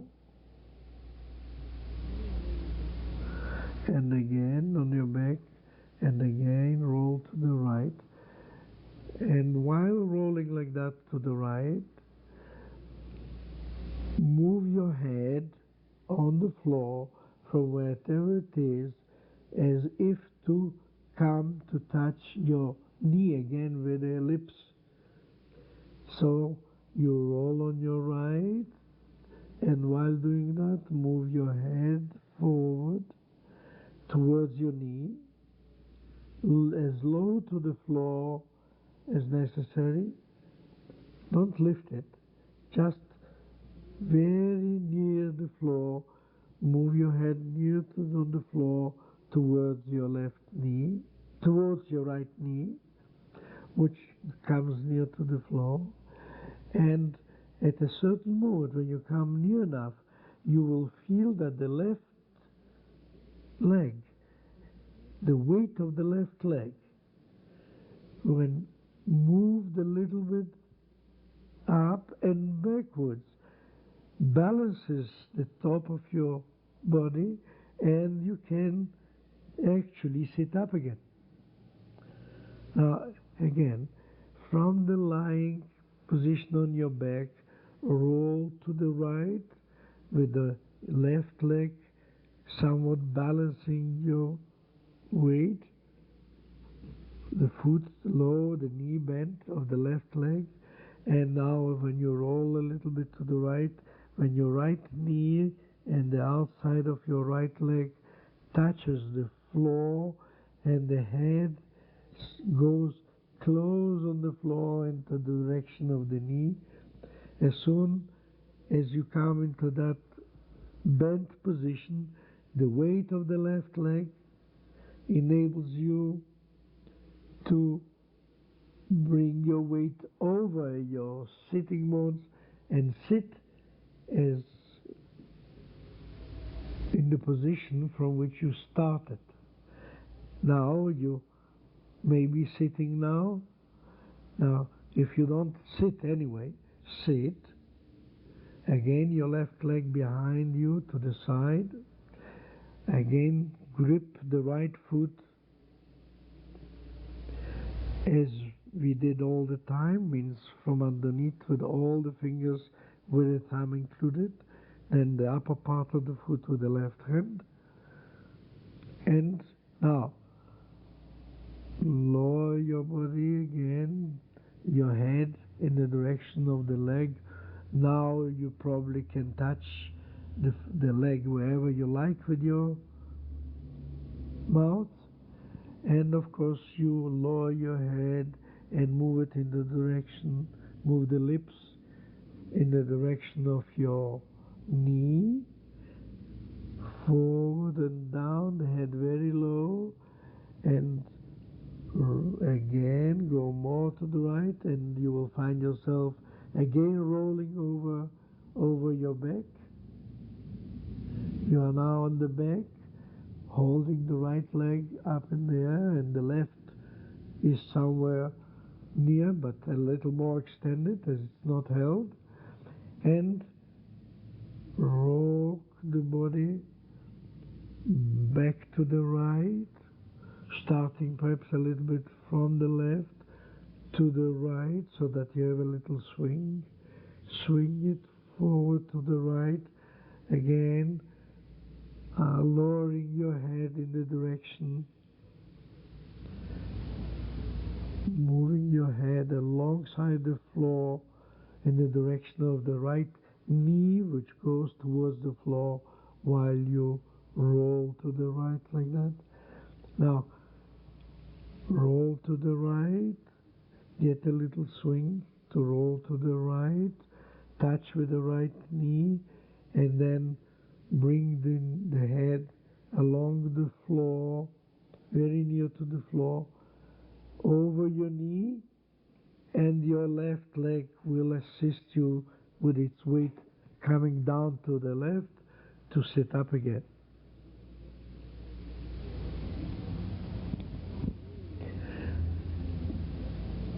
Now, perhaps you try once more, but this time when you roll on your back,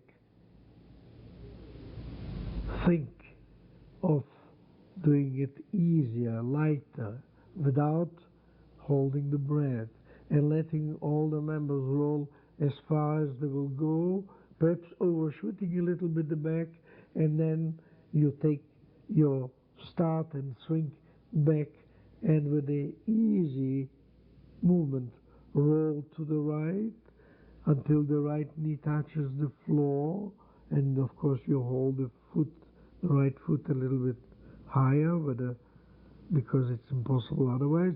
Then while you do that, you bring your head nearer to the right knee with your mouth close to the floor, as close to the floor as you can manage, and while your head comes left of your right knee, your left leg with its weight being changed and moved to the left will help you to sit up again. Now sit up there, sit up anyway, sit up, put both feet as in the beginning.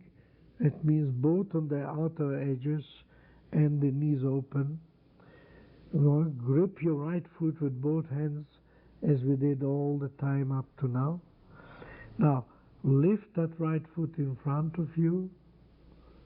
You are exactly in the position from which we started. Lift the right foot in front of you and move it higher, higher, and at the top of the path curve it near to yourself, and just note whether that foot comes above your head.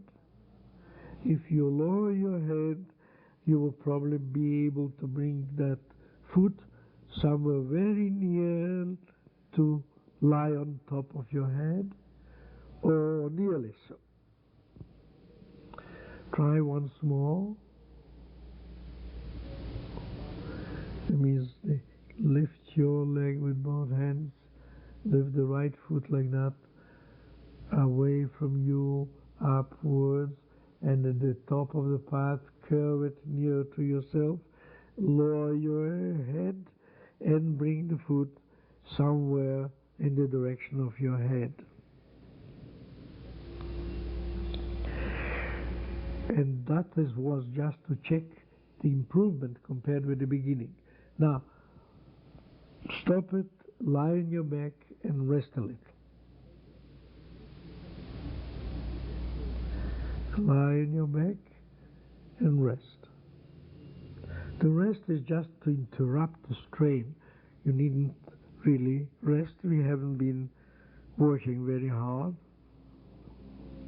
And now, would you please draw your knees so that the left foot is on the floor, and bring the right foot near to yourself. Lift your head if necessary to grip the right foot in the same way as all along. That means slide the tips of the right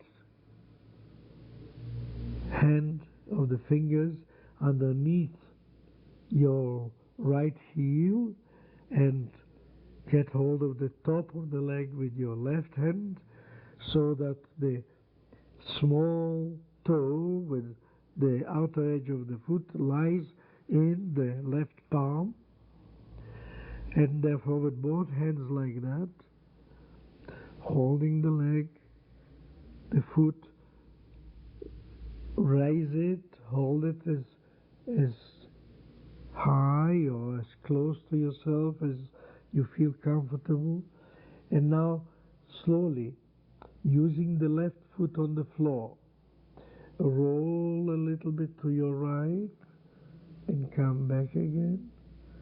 Roll a little bit to the right and come back again.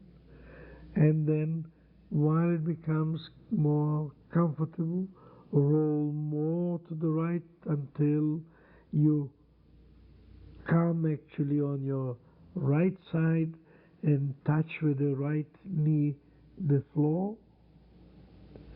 And again, try again, and roll to your right until the right knee touches the floor.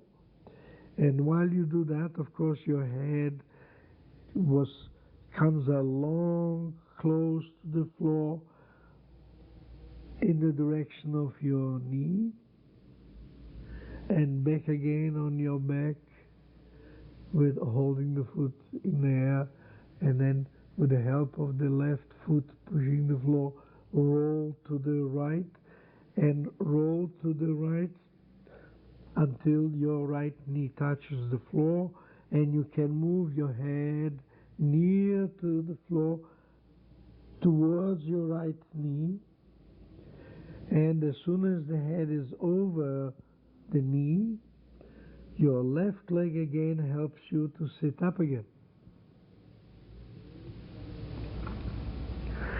So try again. Roll to your right, and of course now your right leg is on the floor, your head close to the floor. Come more to the right with your head until you roll on your back to the position on your back you were a minute ago, and now from that position, using your left leg freely the way you feel it can help you, roll to the right until you touch with your right knee the floor, and the head comes along the floor, close to the floor, over your right knee to the left. And as soon as it crosses the knee over to the left like that, the weight of your left knee, your left leg, helps you to sit up again. Now, if you think now the way when you sit in front of you, that being your front, then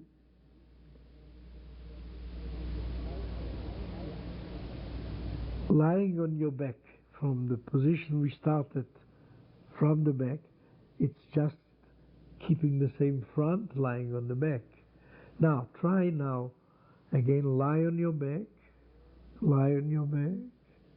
draw your knees, and when your left foot touches the floor, lift your right foot near to yourself, get hold of it with your hands. Now you lie on your back, but your face is directed to the same front as before. Now you roll to the right, and again until you can sit up and regain the sitting position, still facing your front. And now lower your head towards your leg lying on the floor in front of you, held by the foot with your hands, and lower your lips and from the foot in the direction of the knee, and when you're over your knee, lower your head more, roll on your back, and see whether you can manage, while rolling on your back, come to the position from which you started on your back. Means not just anywhere, but the head being facing your front just like before. Now, if you can't, as you have rolled down your back, move your head and body so that you face the same position, the same front as in the sitting position, and start from here again to roll, to sit up and regain the front. And then your left leg is still on your left, of course. Your left foot is on the left of your thigh on the floor. And now lower yourself and roll with the head close to the floor, lips to the leg, round, round, round, round to the right.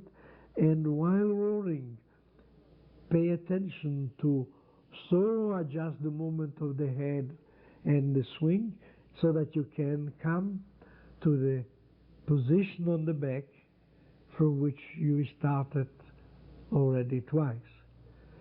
If you can't, correct it now so that you are lying straight like that, facing the front, and try to sit up and regain the front again, and again lower yourself and regain the lying position on the back, on the front. Now, lie on your back, simply, your left foot standing on the floor, you're still holding with your hands the right foot. Now, lift your head, and lifting your hands with the foot and curving the path of the foot on top, see whether you can put it on your head, whether the right foot can be put on your head or somewhere near that, and still holding like that, holding the foot, but of course a little away from your head, in front of you. Lift your left leg high up and swing the whole body to sit up. Lift your left leg, swing your pelvis in the right foot as you hold it, with the left leg a little bit higher, and then with a swing downwards of the whole body like that, you sit up. Of course, when you sit up, put the outer edge of your left foot in between your legs so that you sit in the same position from which we started the movement altogether. Both knees are open, apart. The left foot lies on its outer edge, and you're holding your right foot with both hands. Now, try now, lift it in front of you, high above your head, lowering your head, and see how much nearer you come to putting the foot on the top of your head.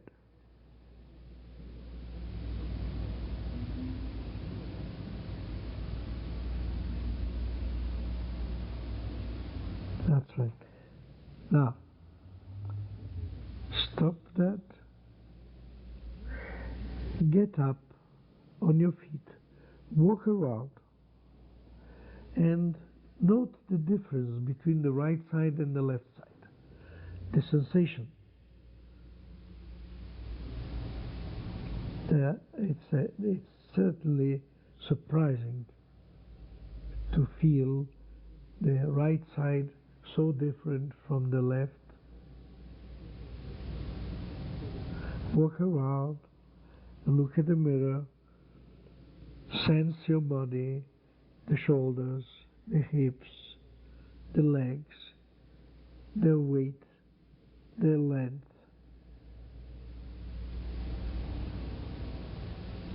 And now sit on the floor again. Draw your knees near you, open them sideways so that the both feet lie on the outer edges in between your knees, so somewhere there. And now think the way you held your right foot. That means you introduce the right hand, move the tips of your fingers underneath the heel, with the thumb together with all the other fingers underneath the heel, and get hold of the ankle heel like that. And the left hand also, the thumb together with all the other fingers, like an ape. You hold the forward part of the foot from underneath, so that exactly, think of that. Don't do it, just think it. Think it. And now try to think how you have to change the left hand and the right hand to have the left hand sliding underneath the heel and the right hand gripping the foot. Think of the symmetrical movement, means doing the same thing on the left.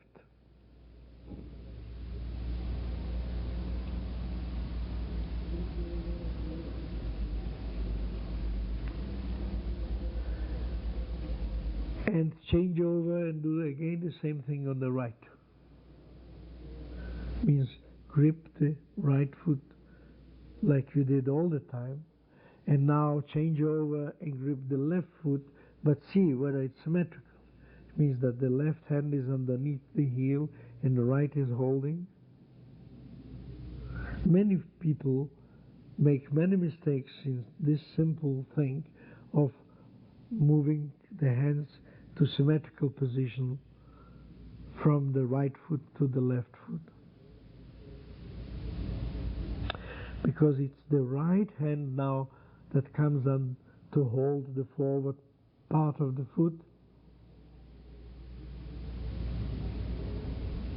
When you hold the left foot, and the left hand is underneath the heel and the right holding the foot. And change again and do it on the right. And change again and do it on the left. And now, once you hold the left foot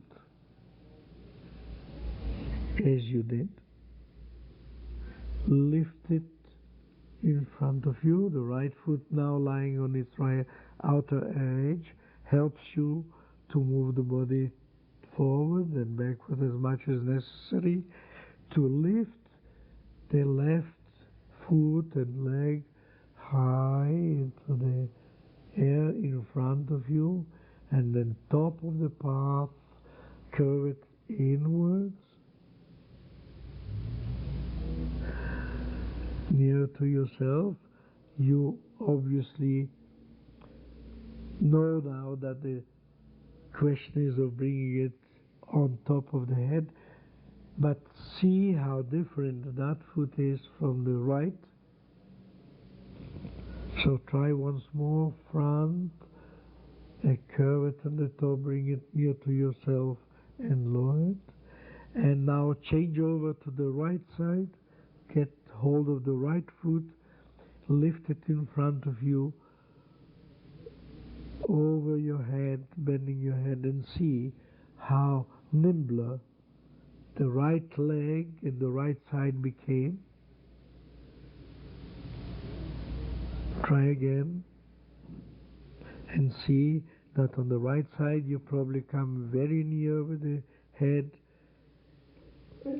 touching the foot and the foot lying on the head. And now let go.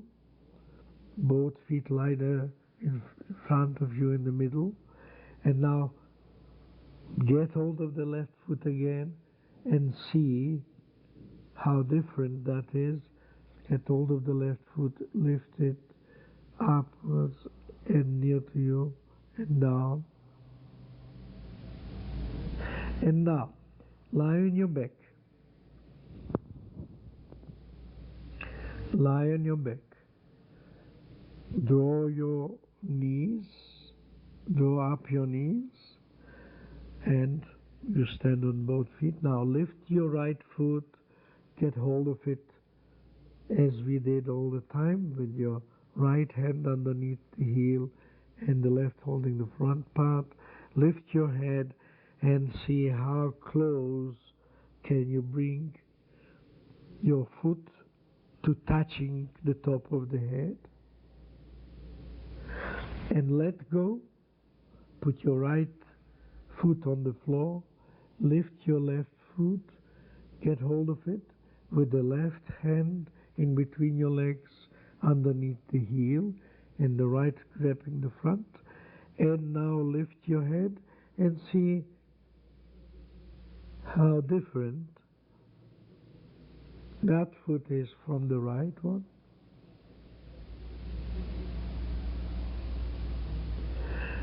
And stop it altogether. Lie on your back with your feet, knees drawn up and the feet standing, and observe the way your body is lying, the back, the small of the back, the shoulders. And now try to roll your shoulders and head a little bit to the right,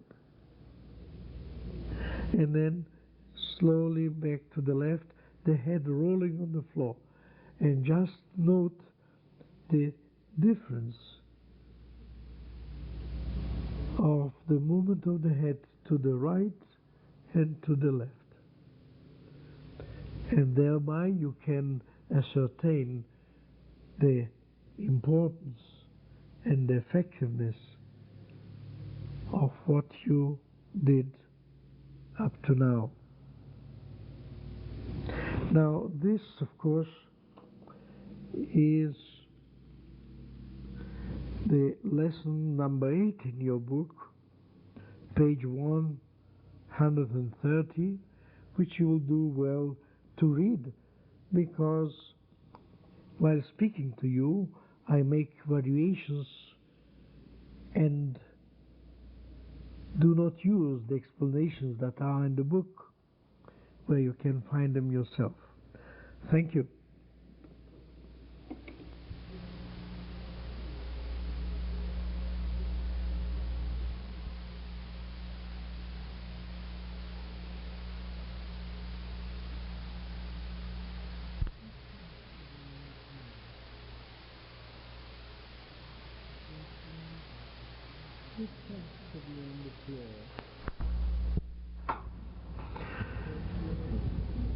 Sit comfortably on the floor, cross-leg or any fashion you like, but at ease and symmetrically if possible.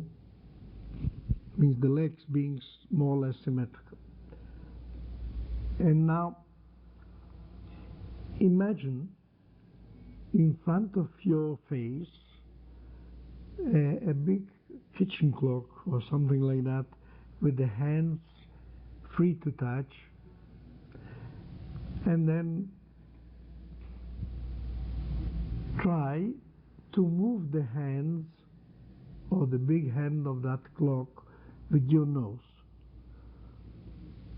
It means you make a circular movement with the nose, and imagine that you're moving with the nose the big hand of a clock, which is easy to turn. You move the big hand around slowly, uniformly, And you keep on doing that as slowly as you can. And so that you don't lose the hand on the way. And of course you must do very small movement and very uniform, otherwise you would obviously lose contact with the hand and the movement wouldn't be uniform. Very, very slowly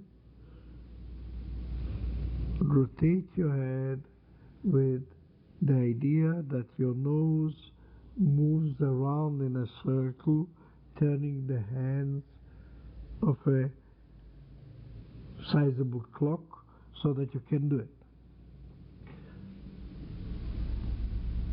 Many times slower.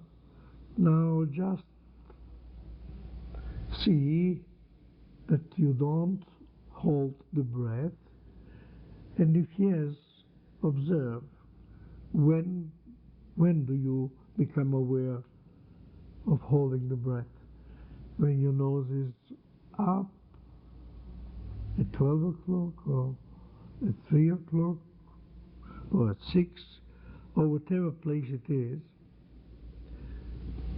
And note also when do you breathe in, at which hour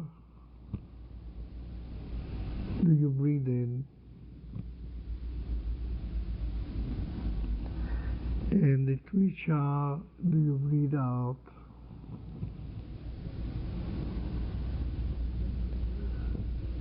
Of course, you may do more than one turn of the hands. Just observe whether it doesn't happen that you breathe in and breathe out at the same hour, at a given hour. Not necessarily the same for both breathing in and out, but you breathe down on a given hour and breathe in on a given hour. Just slowly.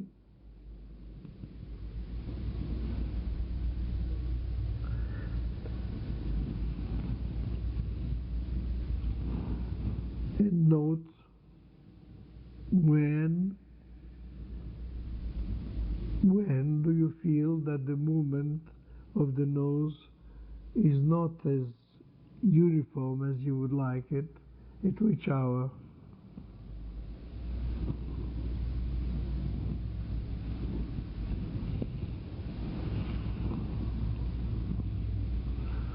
It may be when on the, say from 12 to 3, it may be not uniform, or at any other quadrant or part of the circle.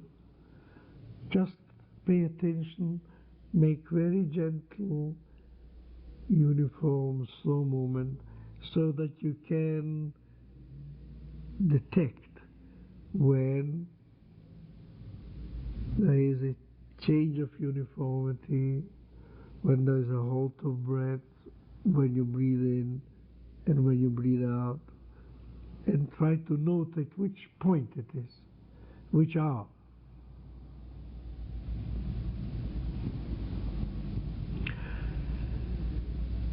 Stop a minute. How were you doing it, with closed eyes or with open eyes?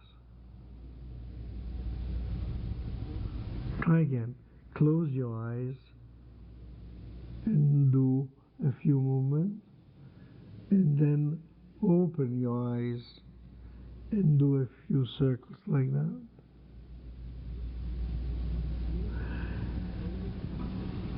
And see in which situation, with closed eyes or open eyes, is it easier to imagine the movement.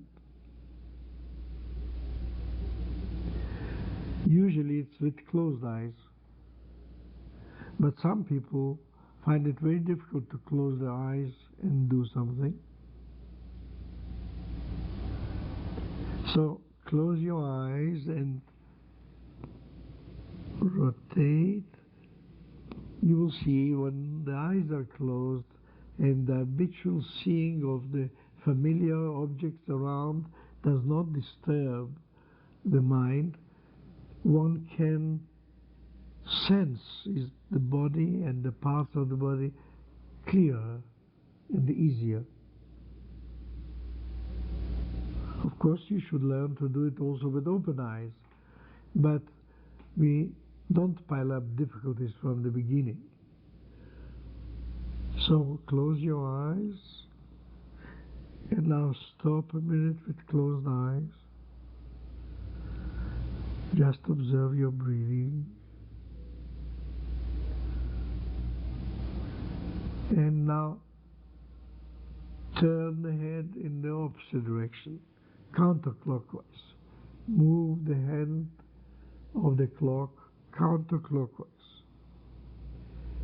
If you really move very slowly, and so that you can direct your attention, observe, and be more or less clear what you're doing, then you may find that on the turning the head counterclockwise, you breathe in at a different point of the hand, you breathe out at a different point,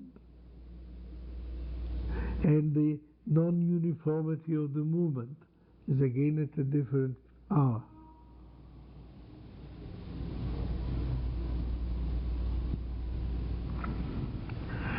Keep on rotating like that, the hands, turning the hand counterclockwise.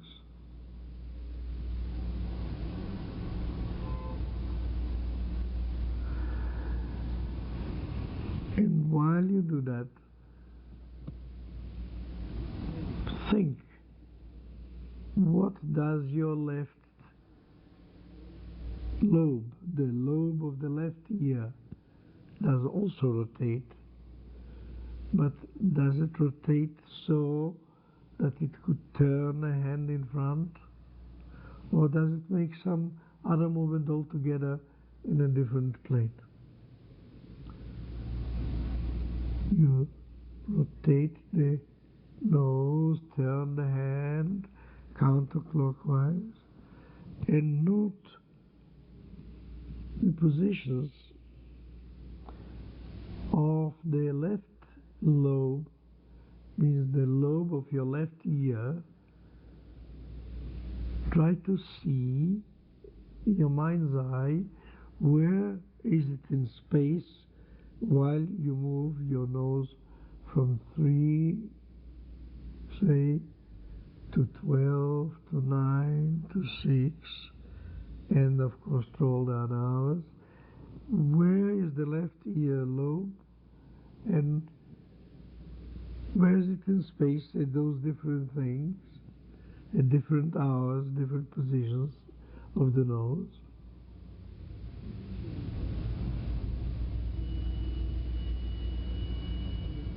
And now change over again, turn the head again in the direction of the hands, means your nose turns the hand clockwise, and note again, direct your attention to the left ear, to the lobe of the left ear.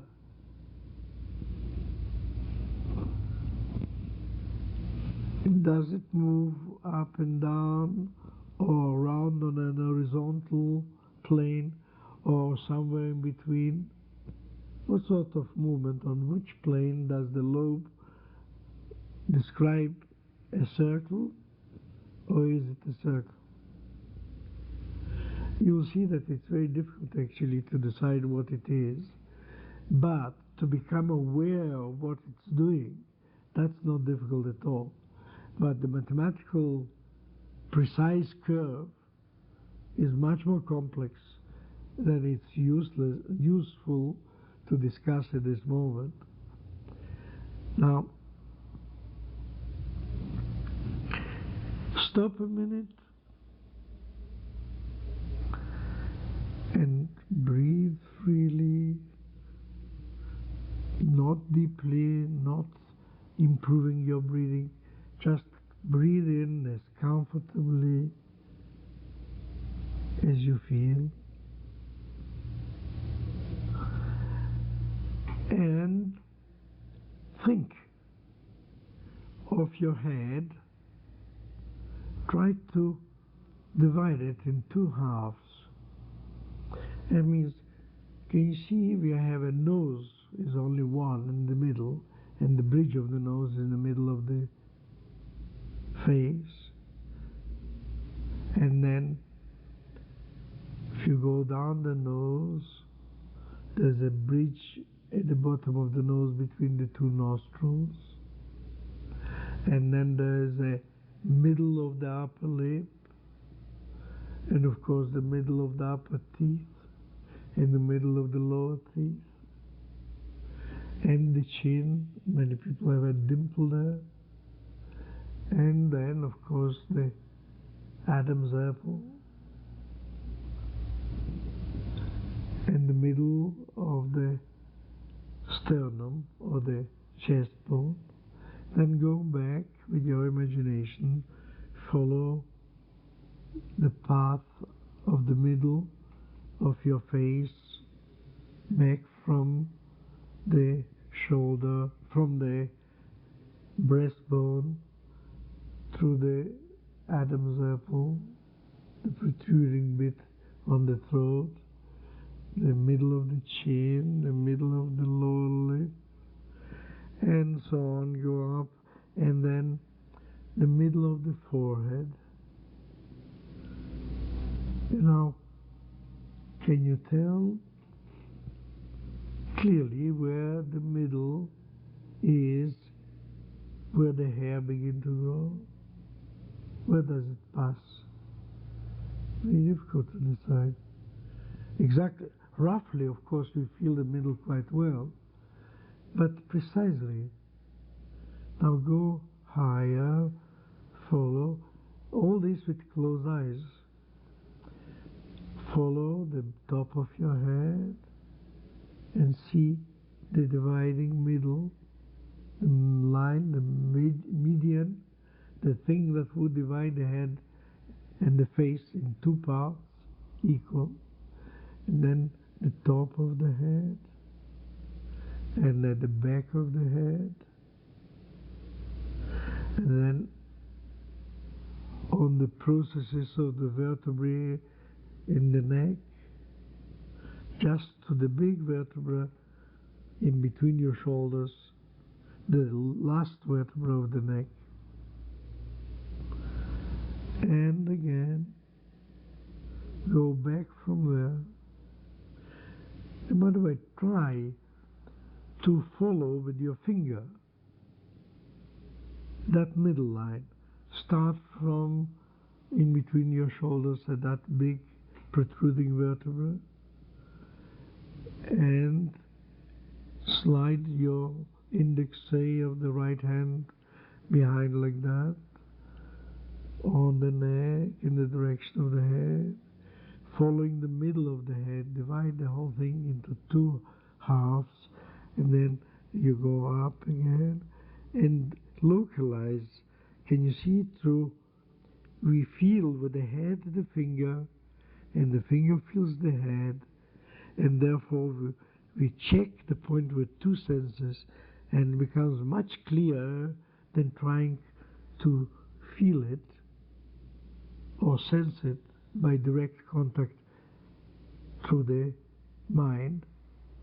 Now, go down and see now where is exactly the place on the forehead, which is the middle. Go down to the bridge of the nose, underneath the nose, upper lip, teeth, lower lip, underneath the chin, Adam's apple, through the notch in the sternum, in the chest bone, and again go back and make the line clearer by touching with the finger, with the tip of the index, all over, back to the big vertebra behind your back, behind between the shoulders. And now, to make it even clearer, take the index of the left hand and put it on the chest bone in front of you, on the notch there, and follow your throat, the middle of the chin, and so on, just dividing the head and the face in the middle until the other vertebra, but very slowly so that you can locate the middle and the sensation in the finger and in the sensation in the skin, in the scalp, in the face, feeling the finger and the finger feeling or sensing the path on which it travels. And now take off your hands, put them at ease wherever you like, close your eyes and try to cross this middle line of the head and the face and the throat and the neck. Move along it in your imagination. Means imagine that you sense it, see it, feel it, and move from the notch of the chest bone and watch how slowly our thinking goes when we try to feel a thing like that. If we make sure not to skip from point to point but follow it uniformly as if following a fly crawling there, if we do that, then it's very slow to go from the notch of the chin, or which parts have you skipped, to the chin, and then the upper lip, and how was it on the lower lip and between your teeth, and the nose, and the forehead, and the middle of the forehead, and on top of the head, following the middle in your mind's eye without touching with fingers, back behind, down to the big vertebra, and back again, and back again.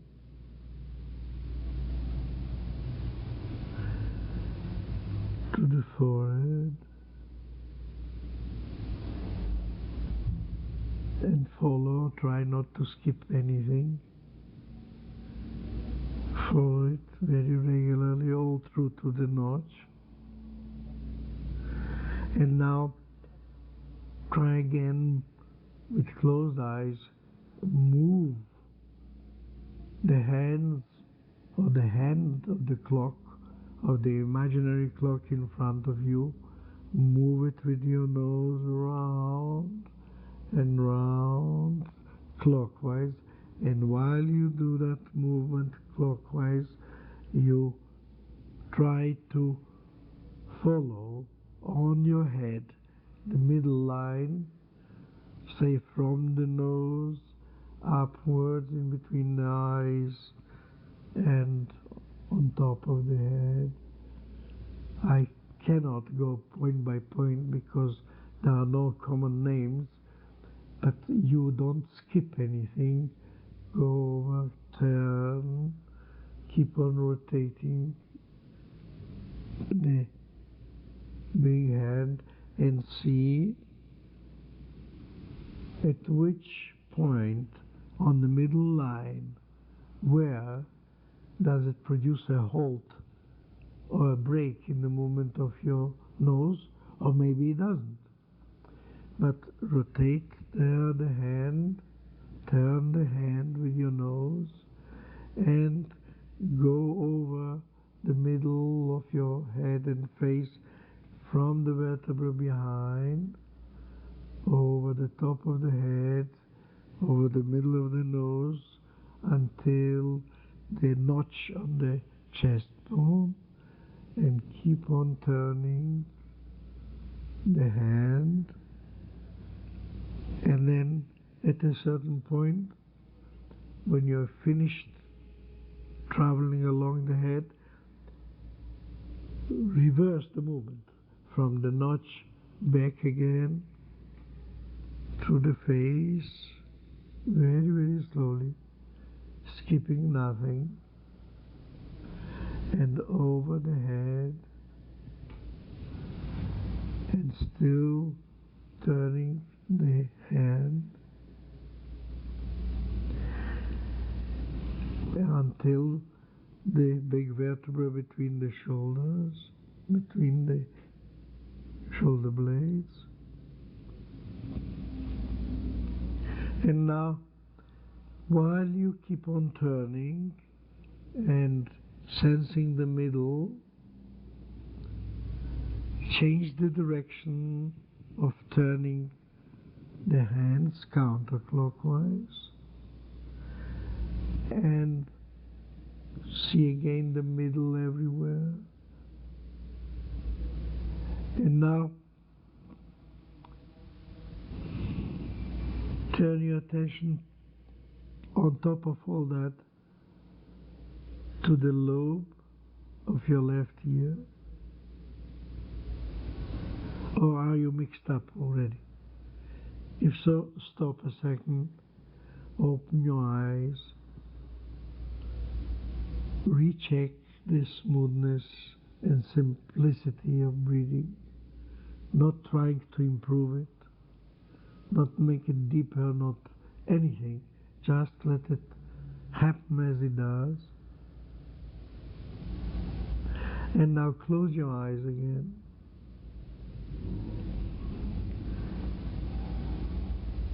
And now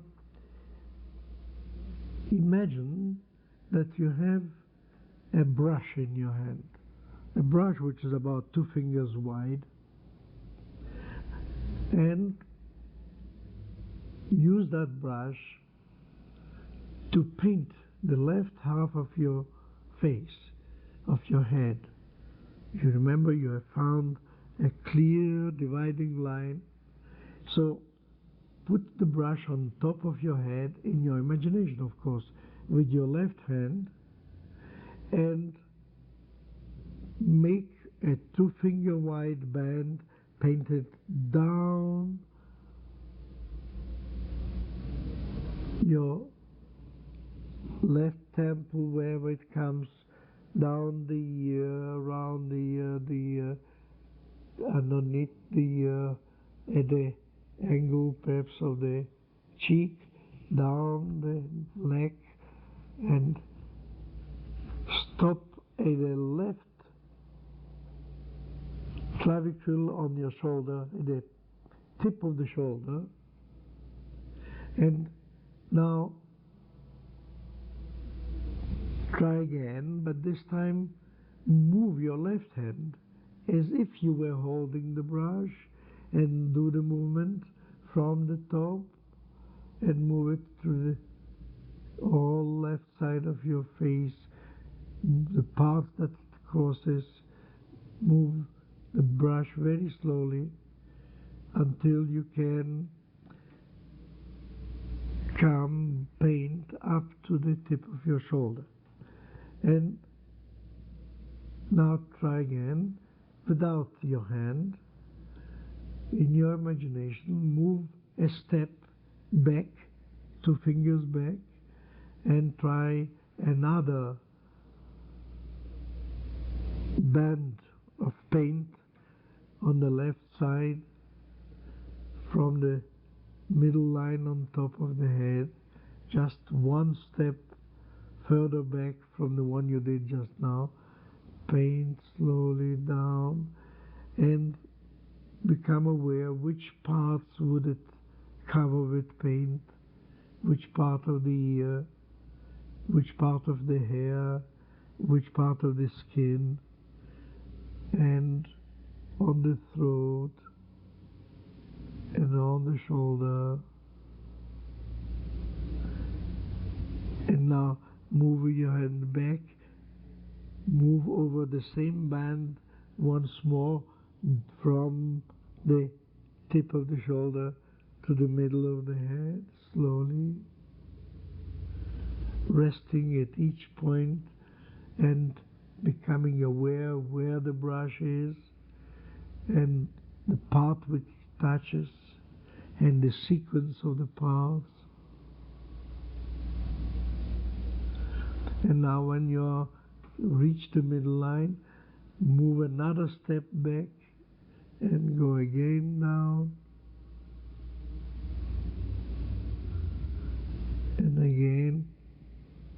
Note which parts do you cross on your way with the brush, and back again from there to the top of the head.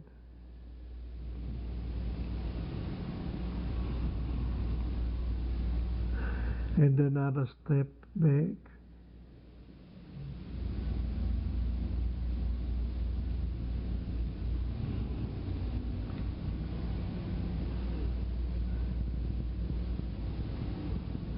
And now come forward to the front.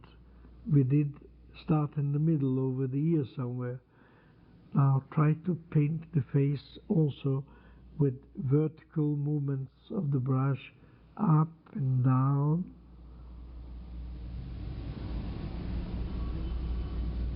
Or down and up.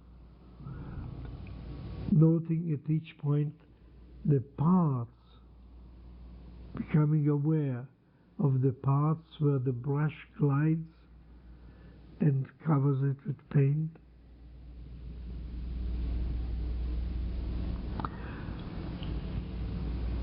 And another step forward until you paint the middle, from the middle, the left side of the nose, the left side of the front, forehead, of the upper lip, lower lip, chin, throat, shoulder, everything. And up again from there, back to the point on the top where you started.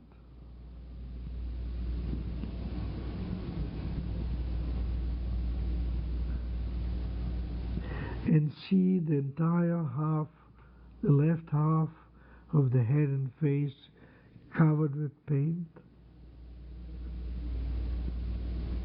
Just sense the difference. What does it feel like on the left side and on the right?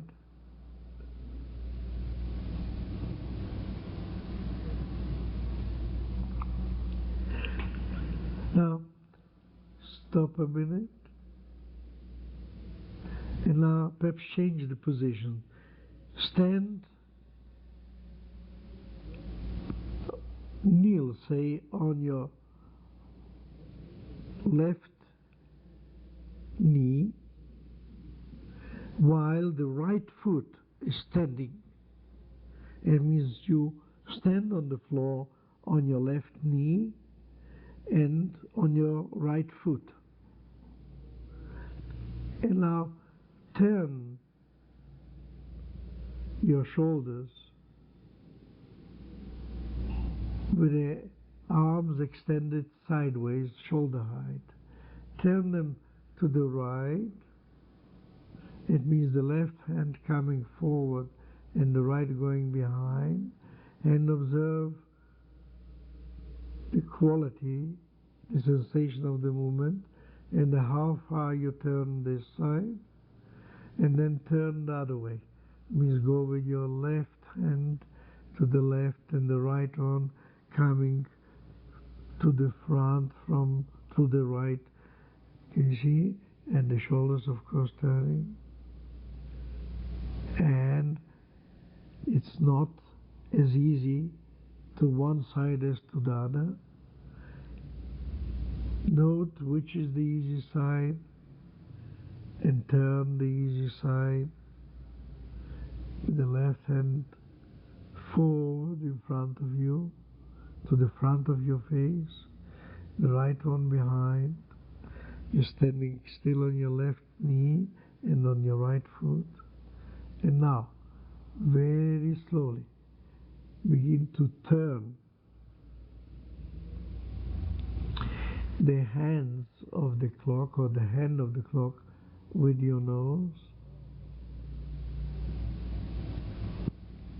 round and round.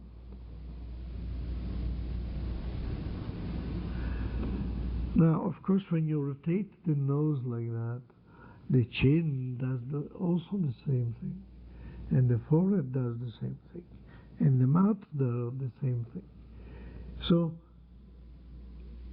and the left lobe, the left ear also turns, and the back of the neck, the whole neck, mouth, face, and neck turn just as your nose turns, but each one making a different path depending how it is related to the point on which you rotate your head while turning the hand. So having your left hand now pointing forward, left arm at shoulder height and pointing to the front, and the right hand to the back. You stand on your left knee and the right foot. And now try the other way, turn with your left hand back and the right one moving to the right, and see whether it is not easier to point with the right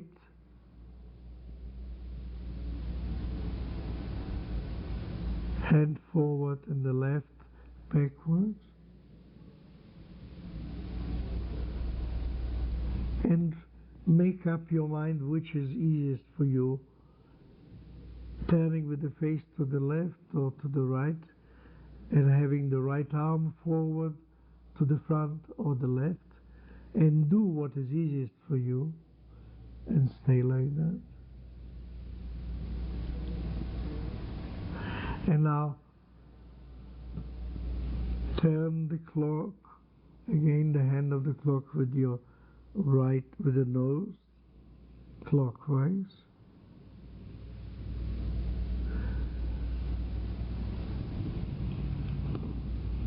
And note, what do the hands do? Do they stay still, or do they imitate the nose, trying to make little circles? And the shoulder, the tips of the shoulders, are they still or do they move too?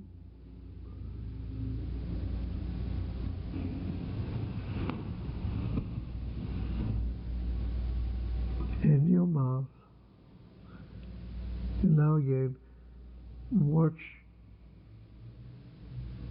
the two halves of your face and head, the one you have painted with a brush, with an imaginary brush now.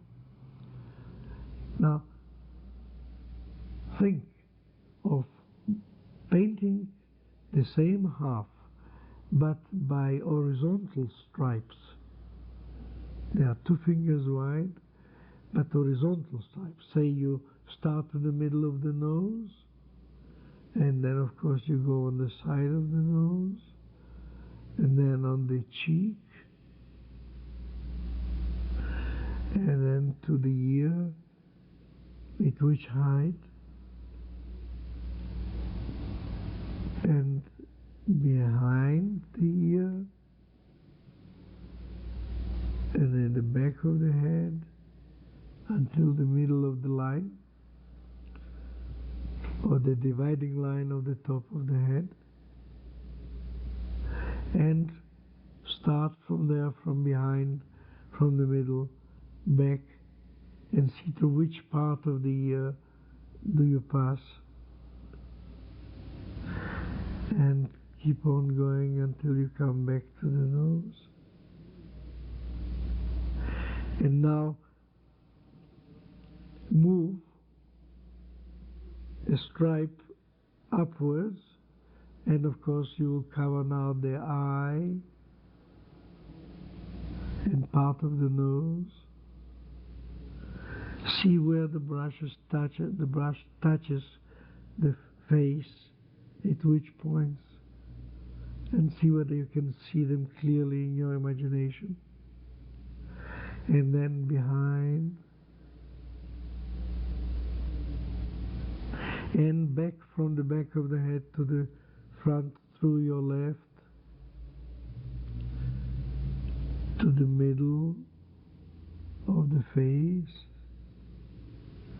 and move one step upwards and paint again horizontally to the left, the top of the head, above the ear,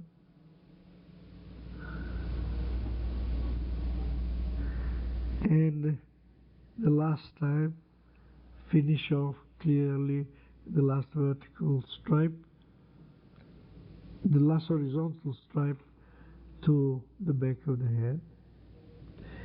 And now go lower below the nose on your mouth and cover the mouth, the lips, the cheeks, the lower part of the ear, the back of the lower jaw, the angle of the jaw, all that. Cover up with paint with your brush. Imagine doing that and sense your brush passing on the face and the other way around. That means listen to the face feeling the brush.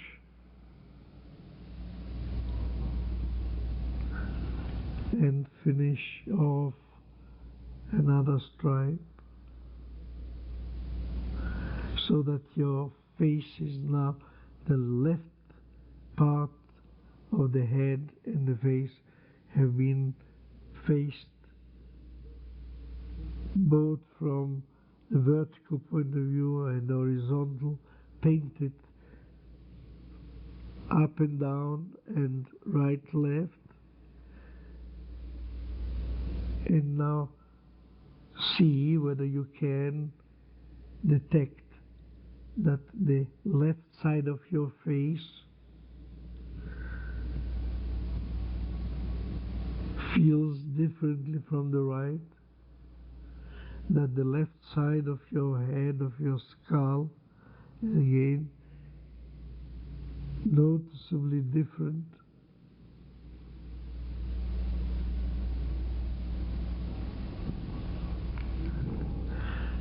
Now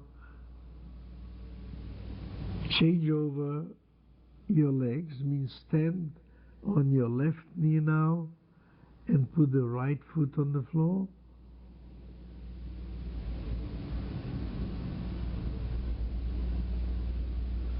Or where are we standing on the left knee? So stand on the right knee and the left foot on the floor.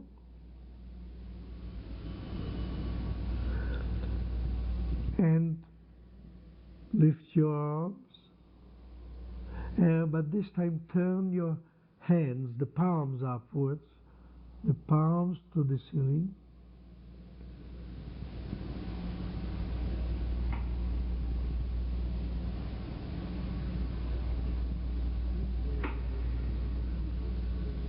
And you change over your knee, the one you were standing before, change it to the other, and of course the foot too.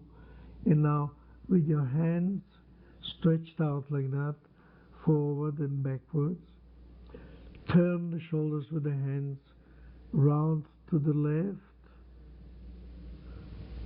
until the right hand points forward and the left backwards, and the other way around until the left one points forward and the right one back. It doesn't matter if they are right forward or right back, just a comfortable twist. Try once this way and once that way, and decide on the simplest for you. And now stay whatever way you are. And again, turn the hands of the clock with your nose counterclockwise.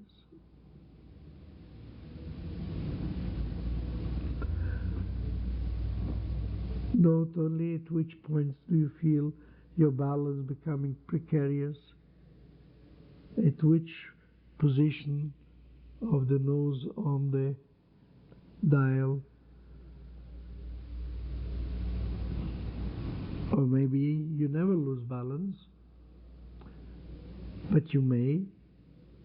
So if you do, note where does the balance become precarious, at which position of the nose on the dial,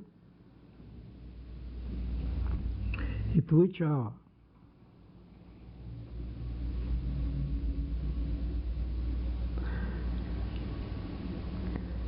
Now, open your eyes, get up onto your feet, walk around and listen to both sides of your head and face and decide which one feels larger, which one feels more familiar, which one can you sense clearer.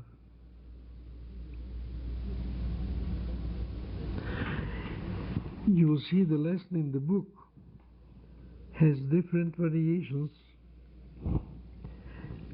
and it's worth reading up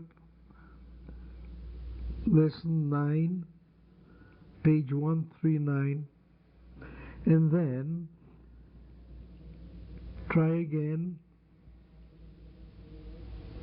perhaps as it's written in the book, or the same thing as we have done with the same lesson recorded, only change everywhere in your mind the word right for left, and then you can do it on the other side with the same recording.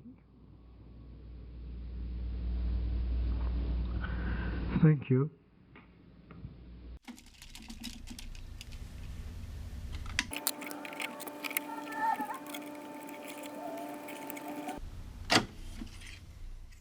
Please sit on the floor.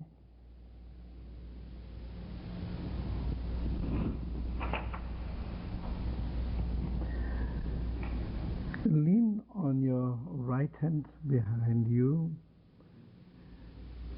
and bend your left leg so that the foot goes onto your left on the floor near your buttock or somewhere near there, and bend the right foot near to yourself so that the sole of the foot comes somewhere near your left knee. And now, leaning on your right hand like that, lift your left hand in front of you, somewhere at comfortable distance for the eyes, with a bent elbow, the wrist relaxed, hanging down. And now fix your eyes on your wrist and twist the whole trunk. It means carrying the shoulders, the head, with the arm, with the eyes fixed on the palm. Twist the whole thing to your right. Twist yourself slightly to the right, what is really comfortable to do, and come back again and repeat this movement a few times. Once more, slowly, the eyes being fixed on the hand. It means that they don't go away from the hand, they don't look neither to the right nor to the left, they're fixed on the hand, so that the head and the shoulder and the arm move together. Now you twist a little to the right and come back again, only to the extent that it's very easy and simple to do. It means you turn a little bit to the right and stop, and now you turn to the right, is there, and stay where it would be quite easy to stay for any length of time you want. And that, this being achieved, look forward in front of the hand, somewhere on the wall, for any sign which you could recall.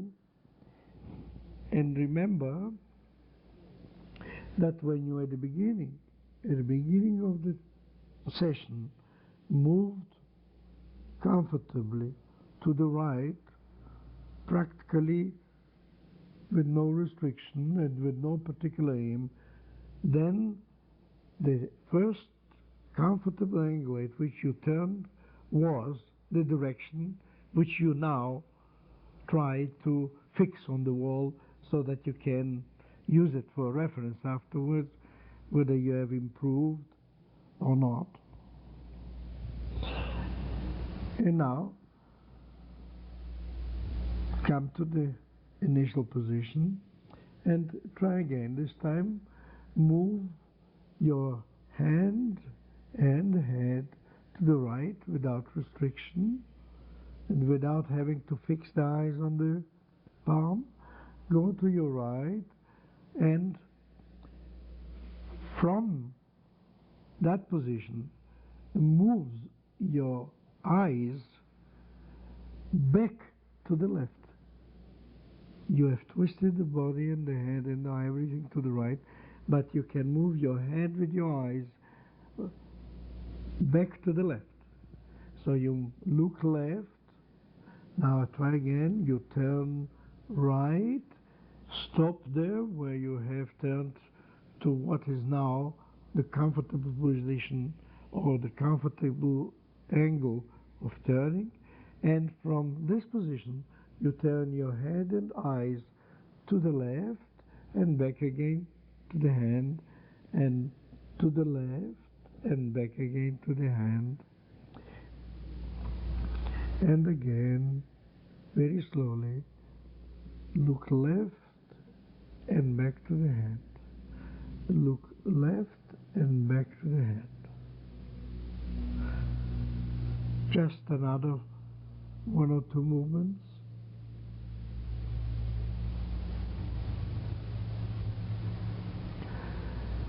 And come to the sitting initial position. Lift your right arm. Maybe you're straining it too much unnecessarily. So lift it a minute. Now lean and arrange your arm and your hand on the floor so that it doesn't ache and it's not uncomfortable. Now lift your left hand again in front of you and twist your body with arm to your right, to whatever angle you can go to, with the same sense of comfort and ease as previously, not straining harder. Move to the right. And now from this position, look at your hands, and now move the eyes only to your right. The eyes only means the head, the face, is still turned towards your palm, towards your left palm, hanging like that. And now you move your eyes only to the extreme right, horizontally, and back again. Look at the head, and to the right, until that becomes easy movement of the eyes, a smooth turning of the eyes. Now repeat several times, making it each time smoother, easier to look to the right, and see whether you can actually turn the eyes to see more to the right without straining. Just see whether with the same sense of comfort you can do it. Don't insist, just look to the right and back to the hand. And now come to the initial position, means sit comfortably. Now, put your right hand behind you again. Lift your left hand in front of you with closed eyes. And recall the easiest movement you have done up to now. And maintaining that ease and comfort in the body, turn so long as there is no change to the worse from that lightness and easiness and comfortable movement. Means you turn to your right as far as you can before you feel, now it's harder than up to now. Now, when you come to that point, you open the eyes and you look at the wall and see whether the point you're looking at now is much farther to the right than before. Anyway, considerably so that you can see that there is a difference. Now, would you please lie on your back, rest a little, and see what you feel in your back lying on the floor, where you can detect that in one direction, one side, is different, and therefore the body doesn't lie quite as usual, but some parts touch in another way than before. For instance, try to roll your head right and left as it lies on the floor. Not much, just right and left. And note whether the chin comes nearer to one side, to the clavicle, to the shoulder, than to the other. And if it doesn't come near, at least the movement in one direction is more agreeable, easier, smoother. Can you note which side it is and whether it has anything to do with the movements we have done up to now? And now sit up again. Put your right leg to your right, bend the knee, put the foot and the leg on the right side backwards, so that your ankle, your foot, lies somewhere a little bit away from your right buttock on the floor. You lean, of course, on your left hand to make this easy to do, and then you bring the left leg bent the knee near to you, so that the sole of the foot is somewhere near your right knee. In fact, the symmetrical position of a few minutes ago. And now you, of course, lift your right hand in front of your eyes, twist your body to the left, twist your body to the left, and again to the middle, and again to the left, your eyes being fixed on the hand, on the right wrist. You move therefore left and back again. And now you move to the left to the point where you feel you could stay for a long time like that. And you open your eyes. And again you fix on the wall a sign, a mark, something which you could recall. Here, in this direction, was I looking when I started. And that's about the angle from the front to this point to the left that I moved easily without any effort. And now, look again at your hand, lift your elbow, look at your hand, and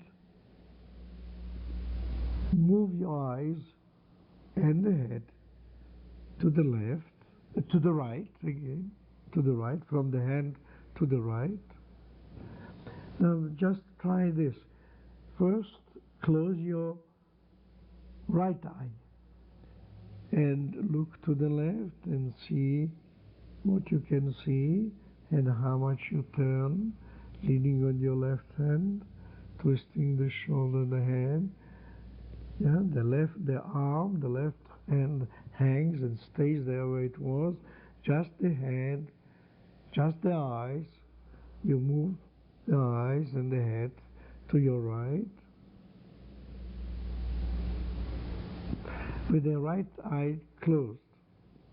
You do several movements like that to the right, gliding horizontally with your eye. Then, and now you close the left eye and continue coming to the front and again to the right. This time the left eye open. And, the right eye open. And you look to your right a few times. And now you open both eyes and twist the head and the eyes to the right, while the arm, the hand remain where they were.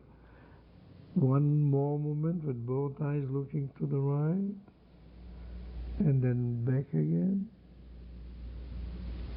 And now close your eyes and move, deciding that you will move with a sense of ease that you have already appreciated and acquired and can recall. With that sense of ease, you will move now to the left as far as you can until you feel, now I'm doing something more strenuous than before. Then you open the eyes and look and see whether your eyes look now more to the left than a minute ago where you fixed the initial direction.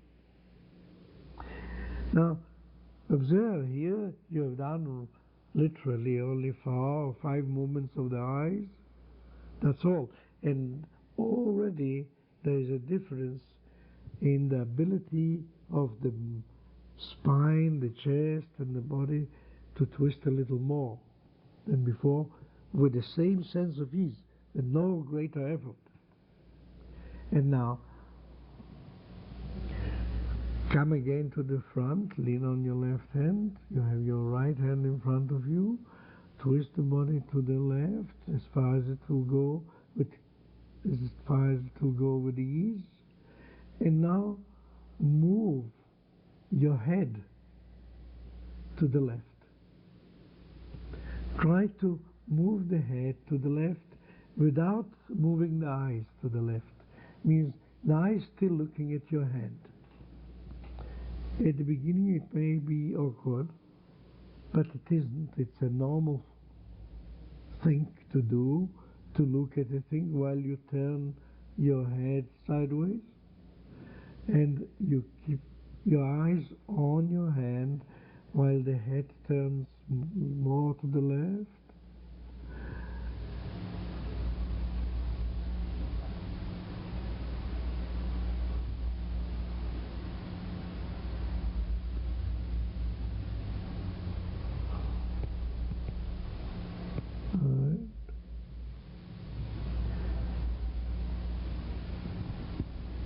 And now come to the middle and again test for any improvement.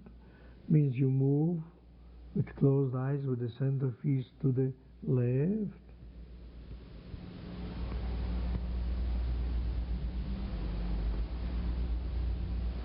And open your eyes and see whether there is another increment.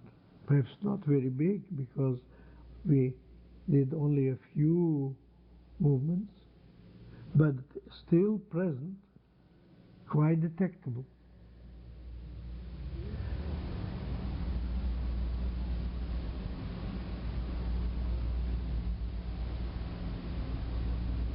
Now come to the middle again, and again Move to the right with the eyes and the arm. Move to the left, I mean.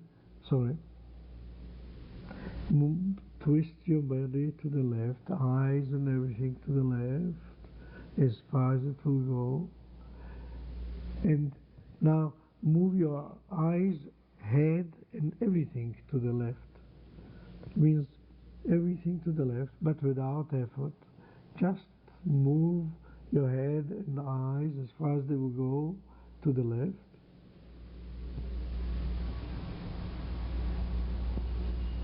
And stay there with your head and just move your eyes to the right again and back to the point where you were looking before, and again to the right and to the point you were looking before.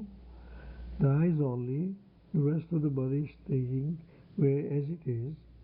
Now you move with your eyes half a dozen times horizontally. It means not looking up, not down, just level with the eyes. You look to your right and back, left and right and back to the left and right with eyes and back to the left and right again and back to the left. And now you come to the middle again, close your eyes, lift your left hand and put it again where you feel comfortable, and with closed eyes move to your left until you can feel that you increase the intensity of your movement, the intensity of your effort, and stop short of that. And of course again open your eyes and see whether you have twisted your body to a bigger angle still with no extra effort. Now lie on your back and examine the way the body lies on the floor on your right side and left side, and maybe try now roll the head right and left. Please roll the head a little bit to the right, a little bit to the left, and see which side is easier now, and maybe it turns more. Just compare. Does your chin go to the left as much as it goes to the right? Is it the same difficulty or ease to do? Now sit up again.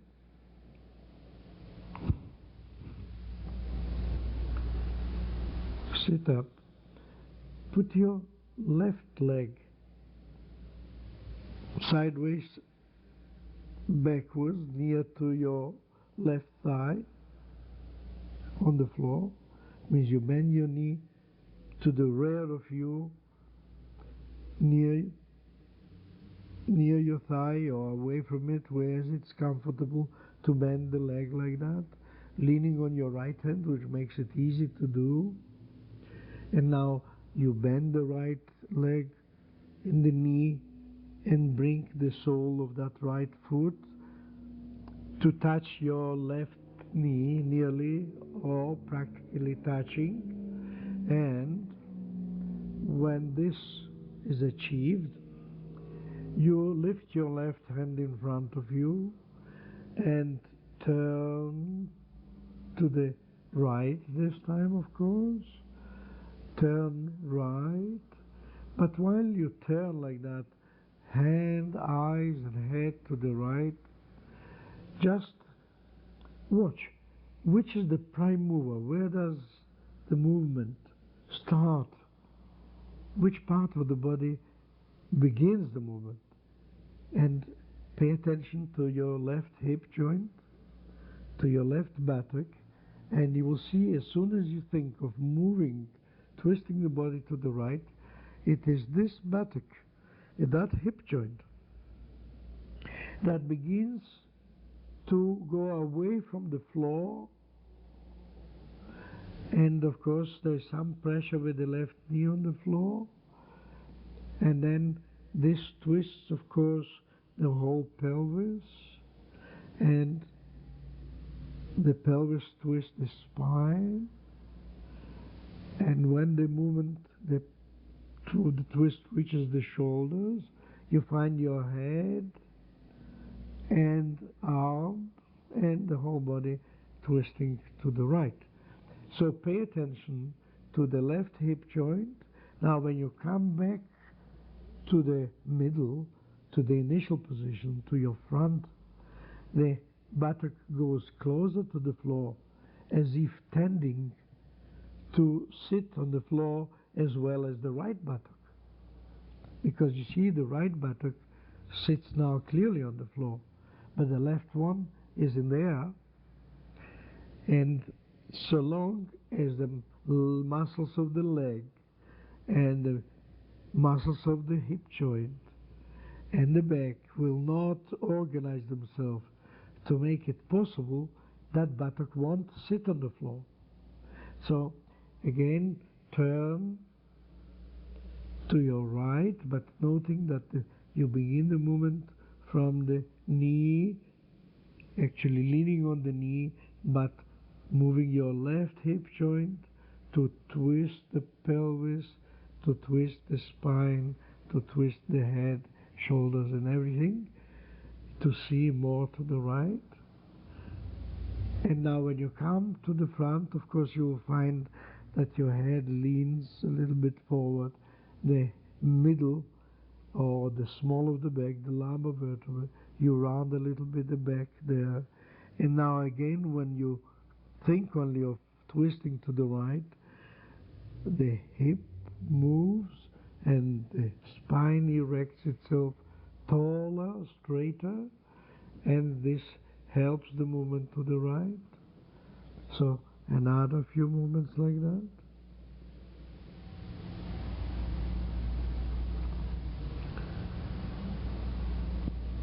And now, once you turn to the right, like that, move your head and eyes a few times to the extreme right and to the extreme left. Means scan the space in front of you from left to right with the eyes and the head only.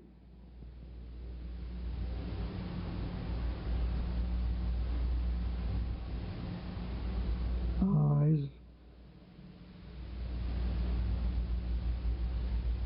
and head only, right and left.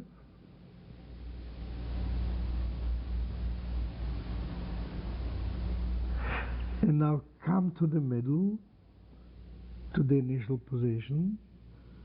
Close your eyes, and with that sense of ease that you already know, that you're familiar with, move to the right as far as it will go until you feel a change in effort, a change in exertion. Stop there, open your eyes, and see whether there is a further increment in your ability to twist to the right without extra effort. And now go to the right as far as it will go and stay there. And put your left palm on the top of your head. The left palm on the top of your head. And now, with the help of the hand, move the head to bend it to your right shoulder.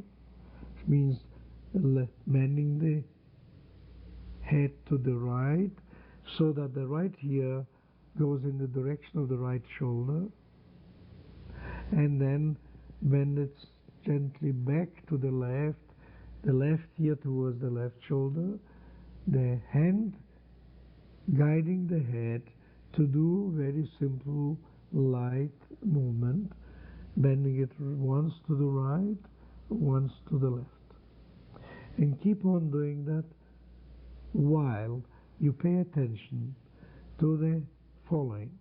when you bend the head to the right, then observe the left side gets longer.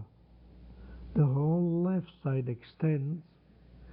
It means the elbow goes up, of course, and the armpit and the ribs open. And actually, the funny thing is that the left hip joint tends to go to the floor in the lengthening movement of the left side. And now when you bend the head back to the left, the hip joint, the left hip, now goes to as if to meet the armpit of under your left arm, the left armpit, and the elbow goes down and the ribs on this left side are squeezed together, the whole side shortening, but the right side is now getting long, extended, and now keep on turning, bending the head to the right, and observe the movement, and to the left. And while you are now free to recognize these differences between the right and left, follow the sensation in the spine. When you bend the head to the right, which of the vertebrae refuse to allow you to bend more? Or which of them move as a group in a lump where you feel, that's kind of the limit, wouldn't go anymore?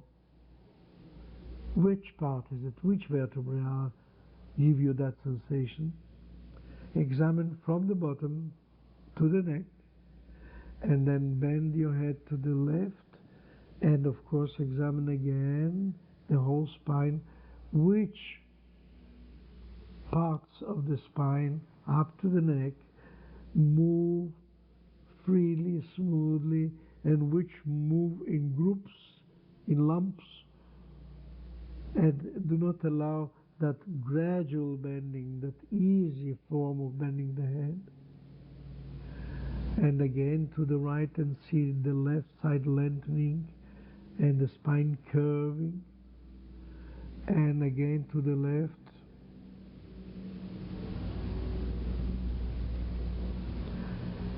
That's right. And now freely, without me talking to you, just breathing freely, do another few movements, bending the head to the right and bending it back to the left. That's right. And now move to the front, means lift your right hand at ease, look straight forward. Now turn to your right and put your hand on the floor to lean on the right hand. Lift the left hand in front of you. Turn, close your eyes, and turn to your right, following in your mental eye the movement of the hip and the spine and the twist in the shoulders and the twisting of the spine. You look to your right as far as you can go without increasing your exertion, and open your eyes and see whether you have gained another 10 or 15 or more degrees to your right, still maintaining the smallest effort you can. And now change over your legs. It means bend you of course put your left hand behind you, and then straighten your left leg and bend the right one to your rear, near your right buttock somewhere, and the left leg bend and bring it near to you so that the sole of the foot comes somewhere near the knee, and leaning on your left hand as you do, lift your right arm in front of you, twist the whole body to your left, as far as it will go in comfort. You move to the left, look to the left, and now put your right palm on top of your head. And here again, bend the head to the left and see that now your right side becomes longer and the right hip joint tends to go to the floor because of the lengthening and of the twisting of the spine. And so the right hip joint, the right buttock tends now to go to the floor to sit as squarely as the left one. And now bend the head to the right shoulder, right here to the right shoulder. And of course, note now that the hip joint lifts and the right elbow goes down towards that hip joint and the whole right side becomes closed and shrunk together while the left is opening up. And now again to the right, and of course you mix this with the other side. We marked that the pelvis, the hip joint, is the one that twists the body. Can you feel it now together with a bending?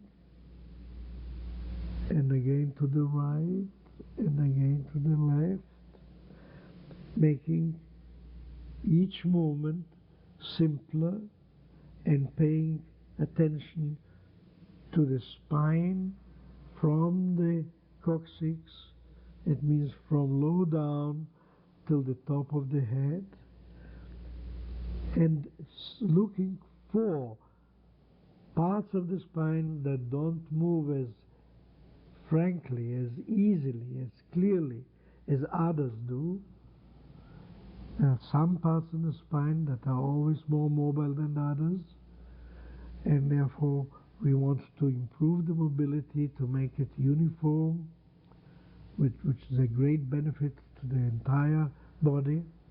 And now bend again and again and again, paying attention to the sensation of that moving to the left with your head actually lowers the right hip joint, and when you bend the head to the right, you lift the right hip joint. That's right, and you go right and left. And now you sit in the middle as normally as you can. Close your eyes, lift your hand, place it again at a comfortable point behind, and twist your body through the sense, guided by the sense of ease and lightness that you're already so familiar with, and go to your left as far as it will go before you feel a change in exertion. And then open your eyes and see whether you have gained this side as much or less than on the other. And now lie on your back a little and note how different the body lies now, differently. Some parts touch so much clearer and some parts no. And now sit up again. Bend your left leg to your rear so that the foot is somewhere near your left buttock. Bend the right leg in the knee so that the sole comes near your left knee. Lean, of course, on your right hand. And now sit up again. And now try to turn both shoulders and head so that you can lean to your right on both hands touching the floor, the right one and the left, comfortably apart, Try again. Find the comfortable point where you can lean on both hands more or less equally. That's right, more or less equally. Lean on both hands. And now, twist with the left hip joint. And of course, you will find now that also the legs have changed their pressure on the floor. Move the body, both shoulders. Twist them more to the right. That means the left shoulder goes forward and the right goes back. It means you increase the twist in your back and the head turns and the eyes can see a little bit more to the right. And then when you go back, it means the right shoulder goes forward and the left one backwards. You look to the left and the body bends, the spine bends, the stomach is drawn in a bit. And now again, when you turn right again, the body erects, the spine erects itself, and both shoulders turn, twisting, the left one forward and the right back, and the eyes go more to the right than before, and then turn back to the left, round your spine, and look to the left as far it will go, still holding both hands on the floor as they are, and repeat that movement several times. Right again and left again, and observe now the head and the eyes and the shoulders, all of them go in the same direction. Go together to the left and together to the right. Now, would you now try to keep on moving the body as you did? Same thing. Exactly the same thing. Only your head, instead of moving to the right when your left shoulder goes forward, you turn the head and eyes to look left while you do that. Means the body twists to the right as before, but the head and the eyes to the left. And now when you come to the front and round your back a little and move to the left with the trunk, shoulders and everything, your head and eyes, of course, go in the opposite direction to the right. And now again, straighten and twist the body to the right while the head and eyes go to the left. And then back again, eyes and head to the right and shoulders back to the front, to the left. And again erect the body, twisting it to the right while the head and eyes move left. And again, and again. All the time, head and eyes move in opposite direction of the movement of the trunk and shoulders and chest, of course. Therefore, the head and the eyes go in the opposite direction of the trunk. One or two more movements. And now rejoin the head and the eyes to move in the same direction as the shoulders, just like you began the movement. Means head and eyes and shoulders, everything go to the right as far as they will go, and back in the middle to the left as far as they will go. Now one or two movements,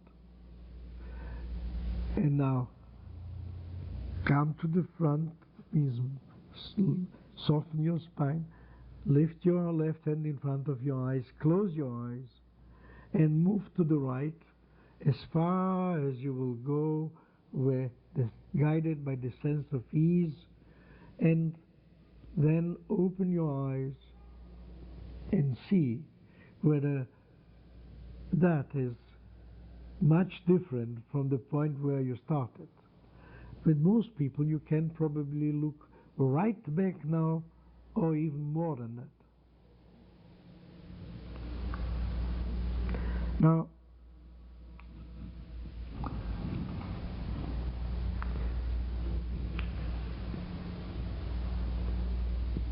slowly we won't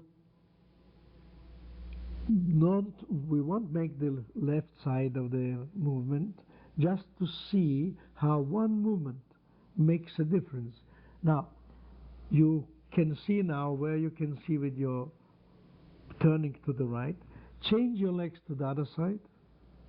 It means bend the right knee, the right foot to the rear of your right buttock, bend the left knee to join with the left sole to the right thing, and just lean on your left hand, lift your right hand in front of you with closed eyes and with a sense of ease, turn to the left and see how far you can go.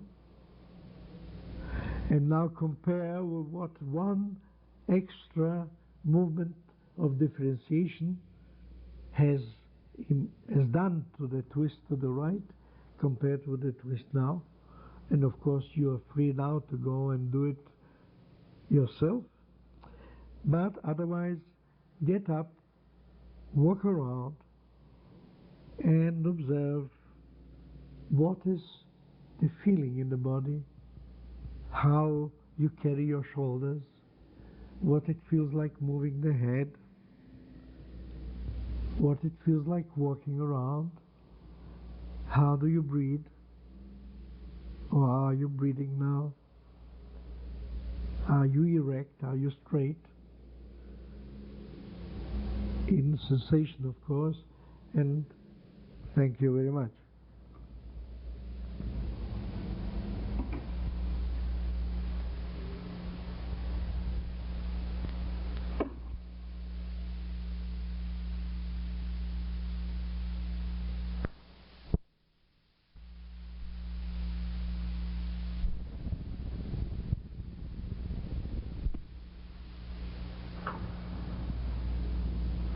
Lie on your stomach, stretch out your feet, and spread your legs. And now stretch out your arms forward on the floor with the palms on the floor, of course, approximately so that it feels that the right arm follows the direction of the left leg and the left arm follows the direction of the right leg, more or less. And now imagine that on the middle, on the small of your back, lies a heavy steel ball so that you can feel it. It lies there. Now, with very simple, gentle changes of the position of your pelvis and body, try to think of how you could make that ball roll on the groove of the spine, roll a little bit up with the direction of the head, and then back again to the pelvis where it is. Just slowly see what sort of movement do you have to do with your body to make that ball rock very slowly upwards and back again. Obviously, a ball wouldn't roll unless the path in front of him, or front of the roll of the ball, is lower than the place in which it lies now. Therefore, obviously, you change the inclination of the spine and pelvis so as to make the ball come in the direction of the head, while in fact it's rolling down. And of course, when you change the position of the body in such a way that the path in front of the ball is sliding down, then the ball returns the other way.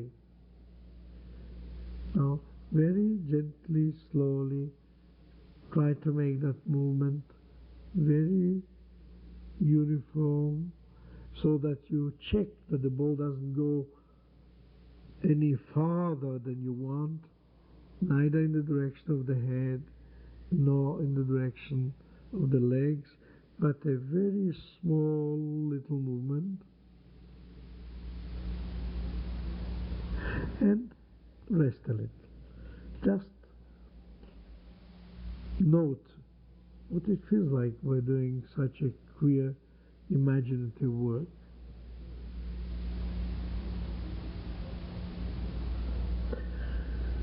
Now, the same thing, of course, you could do elsewhere. For instance, you could put the ball on your nape, just between the head and the shoulders. There too, it would lie quite comfortably. Now, try very slowly.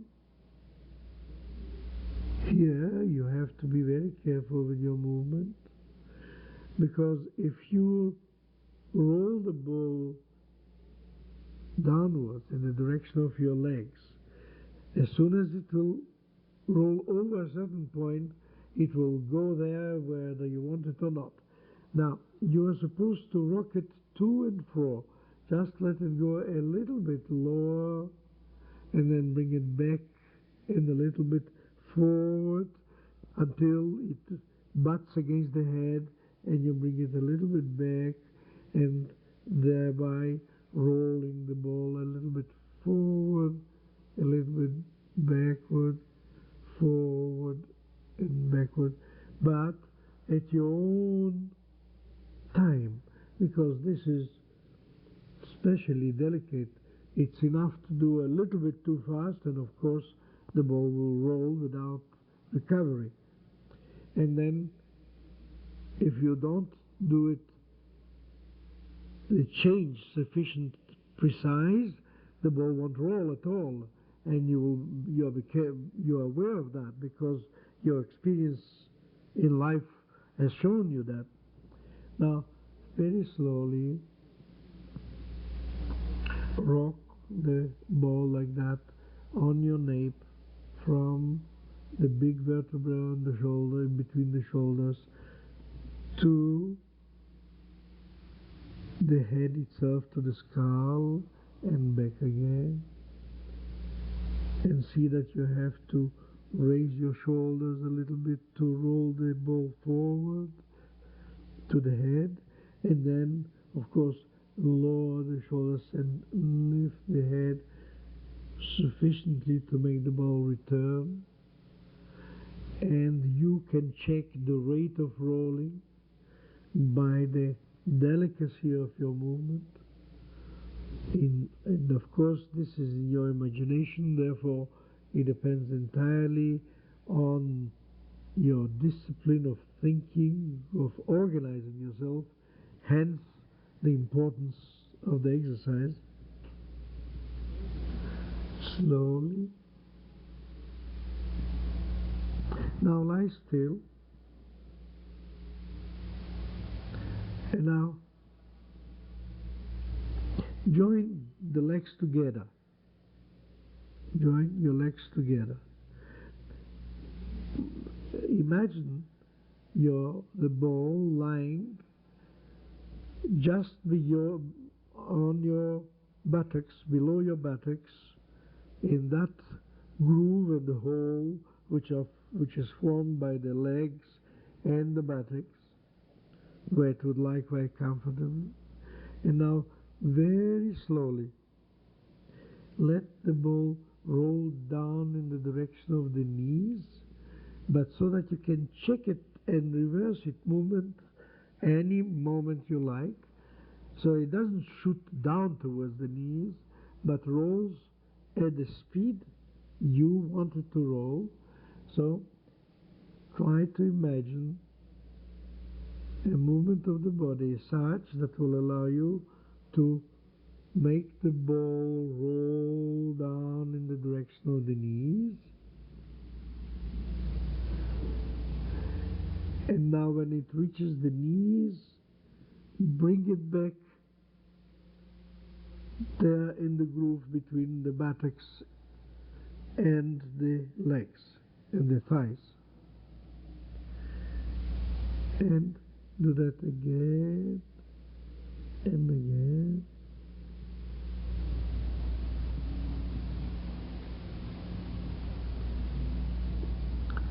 Slowly, just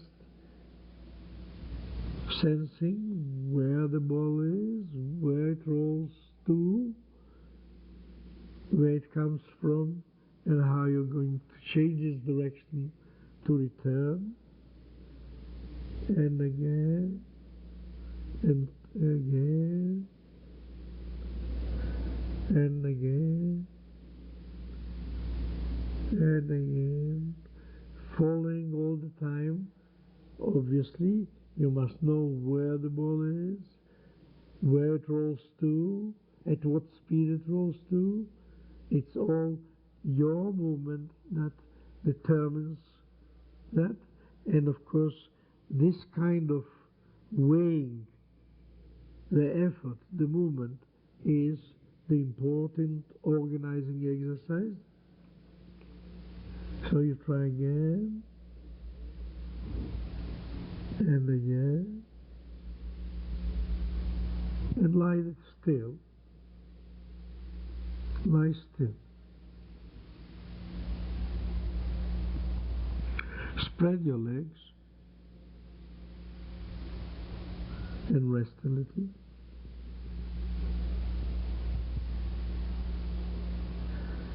And now put the ball in your imagination between your shoulder blades.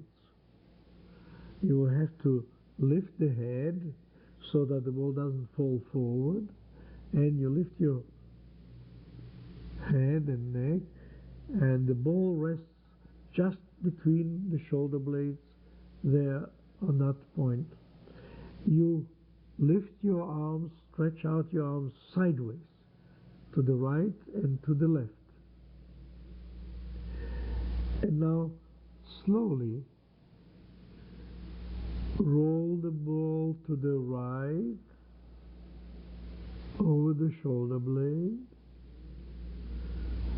into the groove behind the arm and along the middle of the arm and the middle of your forearm, and then you lift the wrists on the right to stop the ball falling off. And then, of course, you lift your right arm gently, sufficiently to make the ball roll back to the on the grooves of the forearm to the elbow, and then in between the muscles of the arm to the shoulder blade and to its initial position.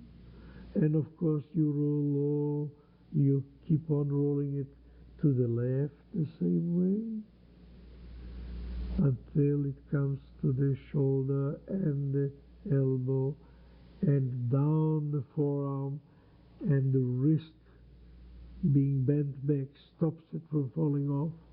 And then you lift this side and push it back, let the ball roll slowly back to the middle and down your right arm,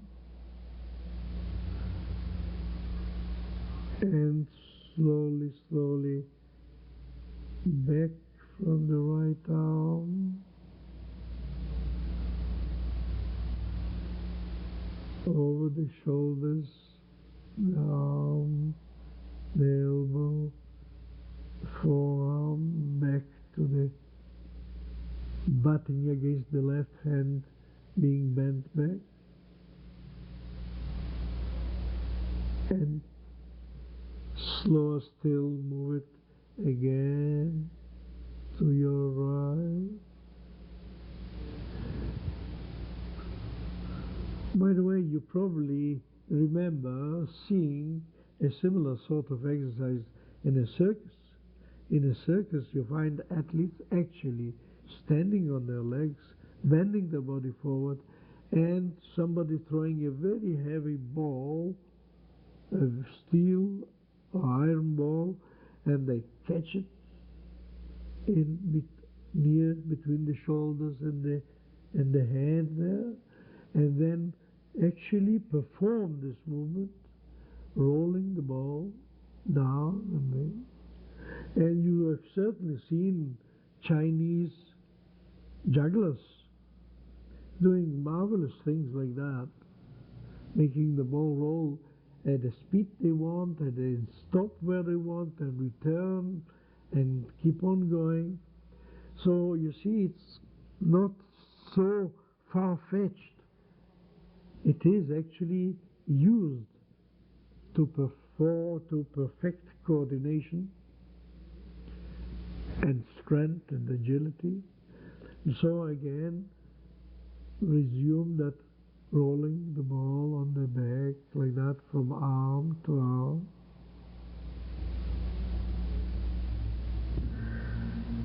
A few times again, as slowly and at your own pace.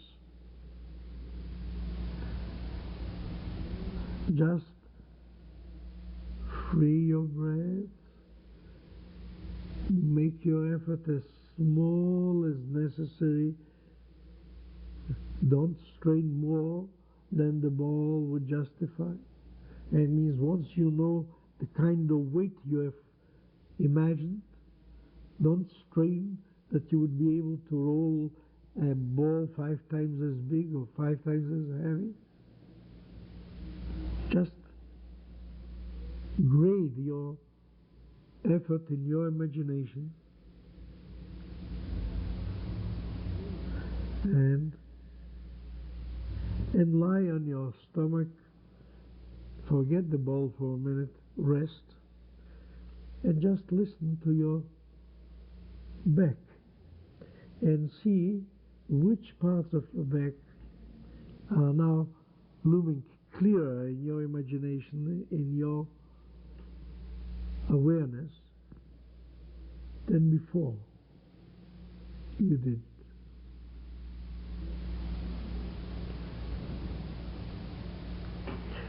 Now, again, join your legs and place the ball at a space which will hold it behind your heels, between your legs, behind your heels. There's room for a ball lying still, provided it's large enough. And now think of letting that ball roll from there to the knees without overshooting and back again.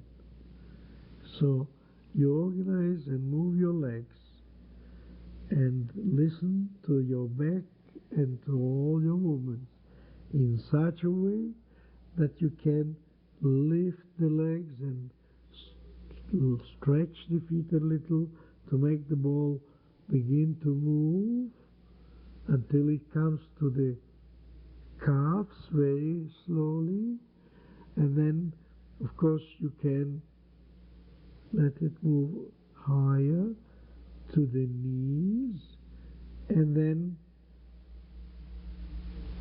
do something with your legs and body and pelvis and feet so that the ball can now return from the knees. Perhaps you have to straighten the legs, lift the knees off the floor, and do something else with the rest of the body.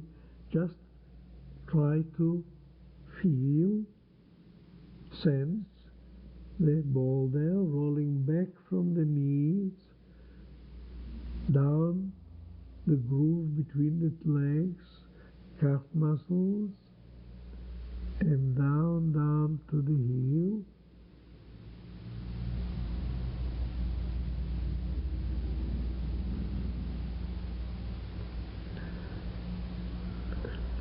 and back again.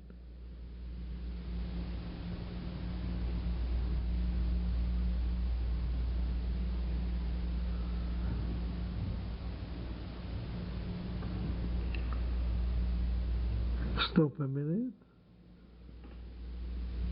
Relax your legs. Means let them lie normally.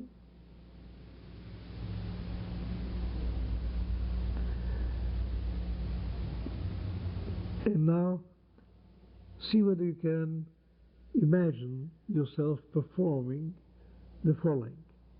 Bend your knees and join your legs, your feet together, the soles of the feet.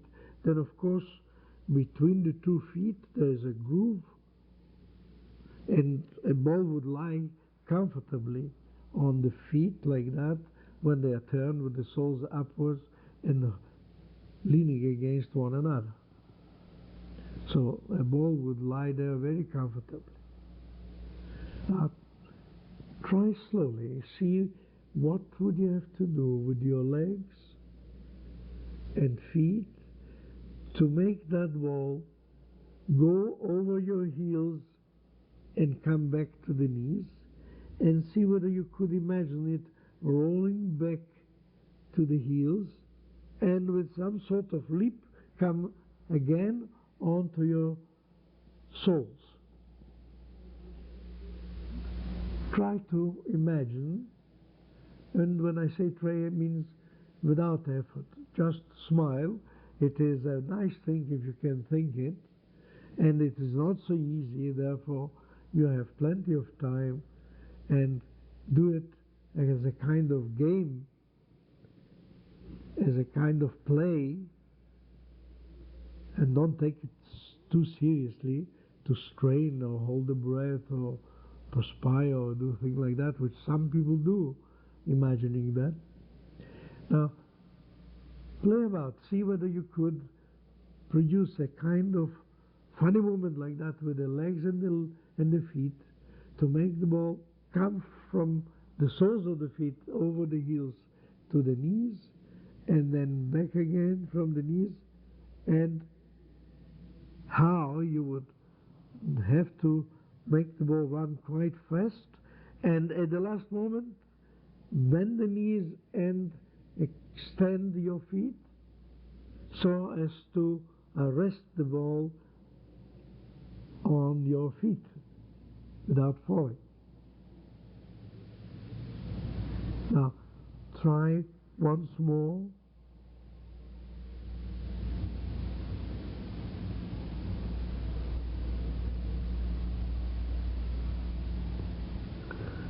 And once more.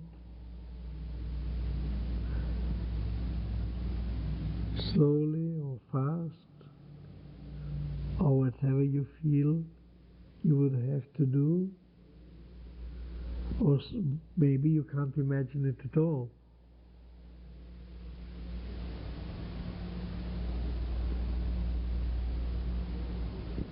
You see, as the ball is an imaginary, and it wouldn't hurt anybody if you failed and the ball fell, the important thing is that you should be clear that it happened.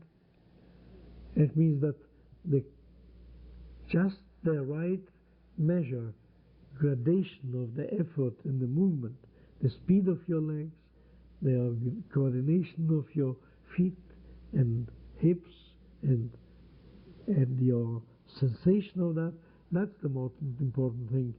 If it happened that the ball falls down and you know that it fell, then the exercise is perfect whether it fell or it didn't. Because the important thing is your awareness and clarity of the parts of your body and their movement and their sensation and their position in space. And therefore, while you do that, you actually coordinating all these functions, which is extremely important to a man's or person's or woman's well-being and self-reliance. Now stop it, lie still a minute, And again, sense which parts of your body are now clear in your awareness more than others that are not there at all, that you have to think of them. Some of them are coming straight forward. At the first trial of thinking of the body, you can feel them, sense them. Now, lie again on your stomach as you are already. Spread your legs this time, and their arms as they are, sideways, comfortably somewhere. And imagine the ball being on the knee, at the back of your knee lies the ball. On your right knee, at the back of your right knee. And of course, if you try now with your finger to follow from the back of the knee to your right hip joint, you will feel that just where the bone, where the thigh bone is, at that point it feels like a deepened groove and between the muscles, and if a ball were rolling there, it would roll just on that part along the bone and not on the soft meat or muscles on either side of the bone. It would just separate the muscles to the right and to the left and come to press harder on the bone and would roll on that groove. You can check it with your finger and you will see that in fact it is like that. That even a finger, if you have to push a finger from the back of the knee to the hip joint, it would follow just above the bone and not on the right or on the left of the femur bone or the thigh bone. So now you put your ball there, lie back and stretch out your arms, and imagine the ball at the back of your right knee, and slowly lift your leg in such a way that the ball would roll just in the middle of the leg over the bone, and try to sense, locate where is that, going closer to your hip joint, and from the hip joint move it back to the knee, to the back of the knee, which of course you have to lift the right hip joint, but so gradually and so slowly that the ball would not go with too great speed down, would not shoot down, but would roll actually on the bone.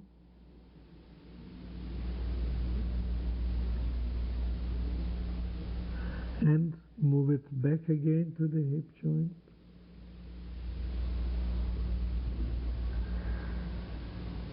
And down again. Note how which parts of the body have to move. You'll find that for each of those movements, the whole body is concerned, but of course different parts play a more direct role, but all the others have to cooperate in order to enable that part to do that extra work which it is supposed to do.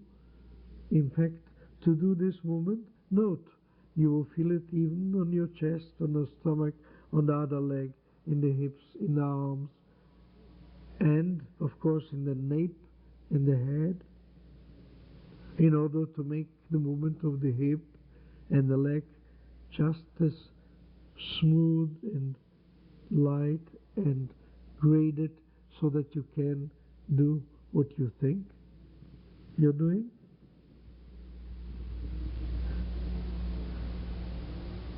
And you will actually appreciate that the more you are aware of all the parts of the body that have to cooperate to the movement and that do cooperate to the movement, the more your movement is graded, the more you feel that you're doing right.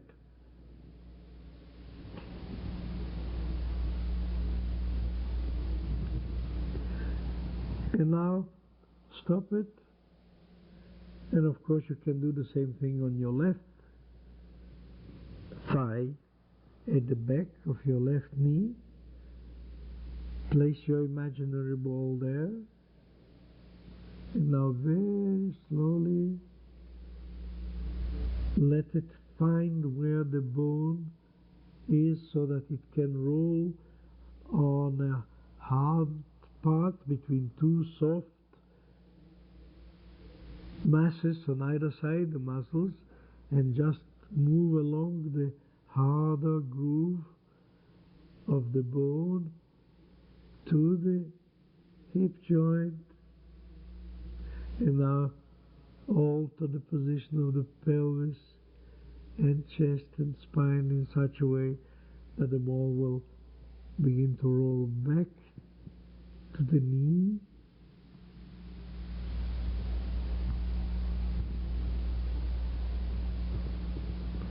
and back again.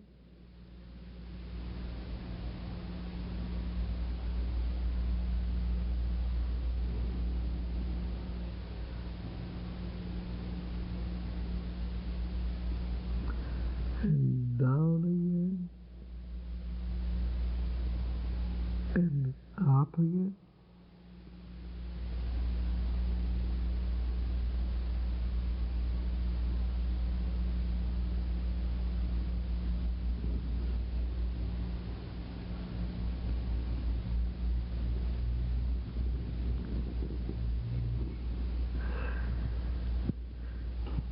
Now, stop that, lie still, and now put again the ball on the small of your back, just above the buttocks, on the lumbar region there where the body is grooved like that.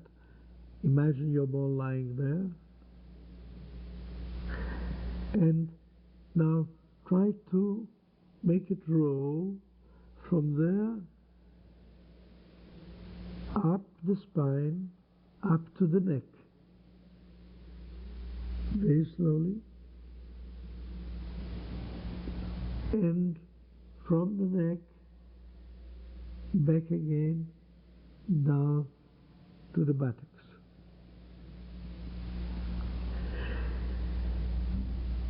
Try once or twice in this position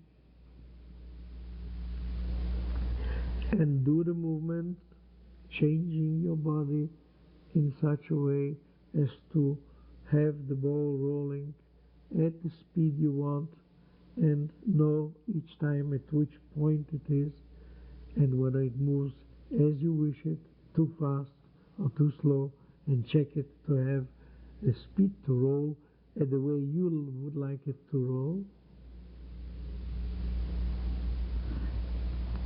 And again, roll it down to the buttocks, and back again to the neck. And now hold the ball there at the small of the back, and move to stand on all fours, means on both knees and on your hands on the floor. And now organize, put your hands and your knees in such a way that you could now let the ball roll up your spine and get between the shoulder blades, over your neck through the head, and then lift your head and lower the spine in front of the ball so that it will roll gently back to the shoulder blades and down the spine to the groove, and check it with your buttocks so that it doesn't overshoot,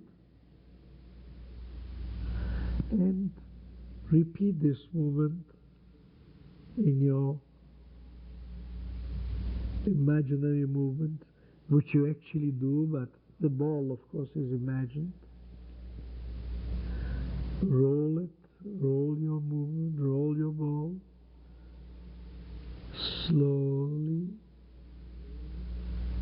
from where it lies to the top of the neck to butt against the head, which stops it from falling over the head.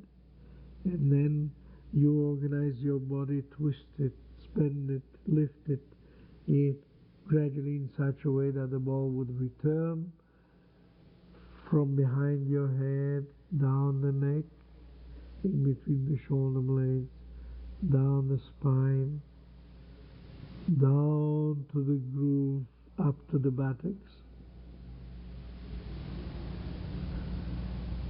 and again. Note the movement of the spine and the chest and the ribs and the pelvis and the sensation on the knees and the hands while you do that. And now, still holding the ball there in the small of your back, stretch out, lie on your stomach with your legs spread and your arms forward spread, and try to move the ball now in this situation again to the top behind your head, and from there back again down to the buttocks. See how you have to mobilize different parts of the body in a very smooth way from point to point, where the effort goes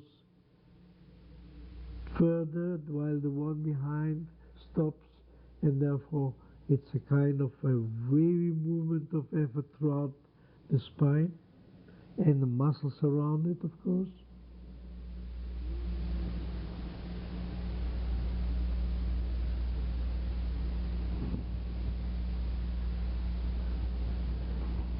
And another time.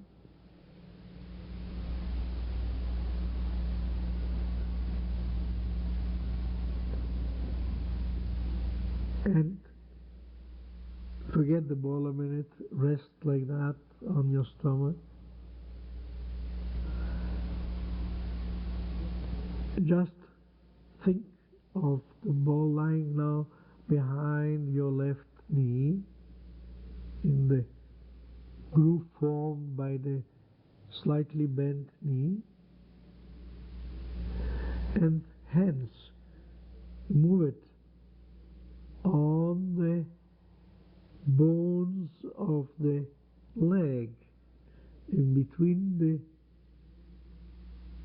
big muscles on the leg. There are both, some on the right, some on the left, and in the middle there's a groove through which you can feel the bones. And again the ball would choose to move on that hardened part in the leg towards the heel.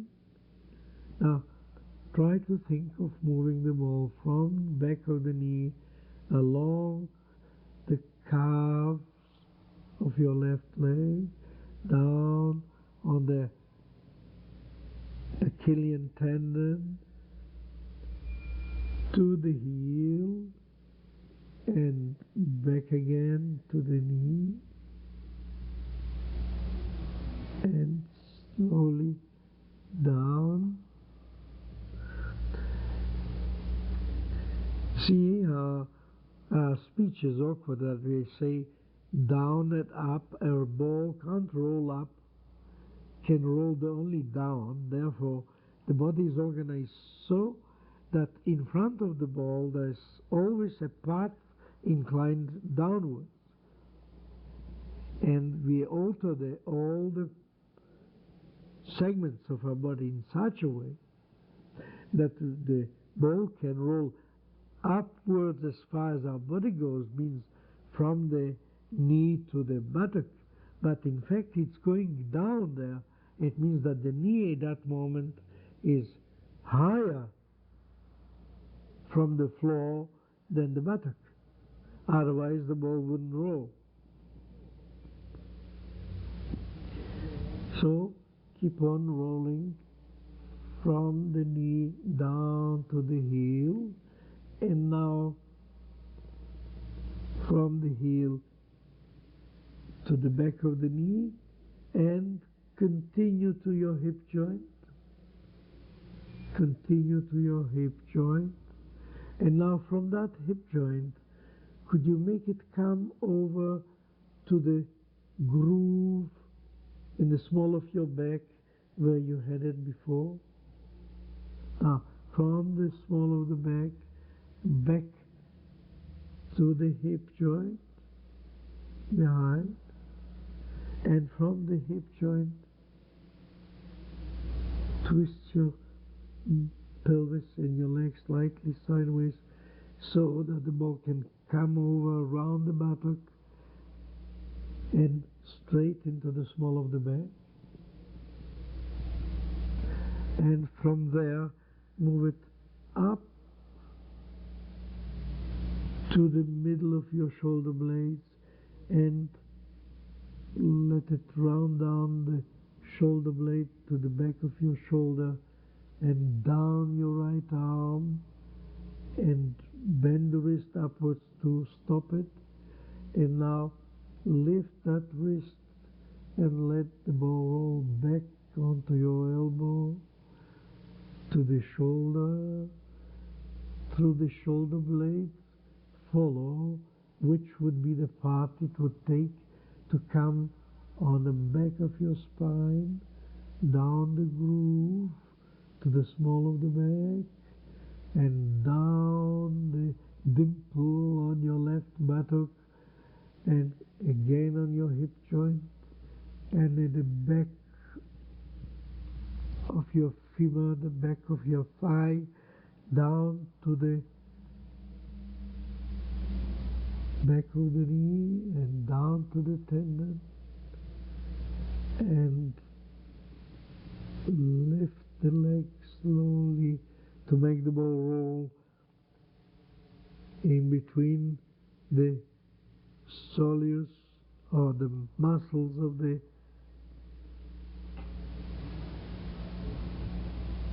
calf, to the back of the knee, behind the thigh, on the hip joint, over to the dimple on your buttock, on top of your buttock, behind your pelvis, and down to the groove again, behind the small of the back, and over up to the spine in between your shoulders. And now organize your arm to make that ball roll from there to the shoulder and the back of your arm and the back of your forearm, to the raised wrist which stops it from falling down, and return it. And now that the path is familiar, make it roll a little easier so that it comes pop down the heel and then a little bit faster over the spine and back to your hand, and stop it. And now put the ball again in the groove behind your back, and from there think of rolling it a little bit over to your left shoulder blade, and then back to the groove and down the dimple of the right buttock, around to the hip joint, and back to the groove and to the shoulder blade, and now down again to the groove in the hip joint and behind your femur, to the back of the knee, and in between the calves to the back, to the heel, and now roll it back over the hind side of the leg, over the hip joint to the dimple, the back up to the shoulder blade, and let it roll down the back of your left arm and forearm, and stop it with your wrist and lift the wrist and return the ball to its path back, down the spine to the heel,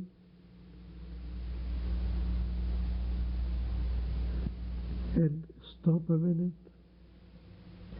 and now listen to your body. See how do you feel the back. Get up slowly, stand, and note how your body erects itself, how it works, and keep on examining all the details. And thank you very much. And this is, of course, you have this in your book, lesson number 11 in the book. Thank you.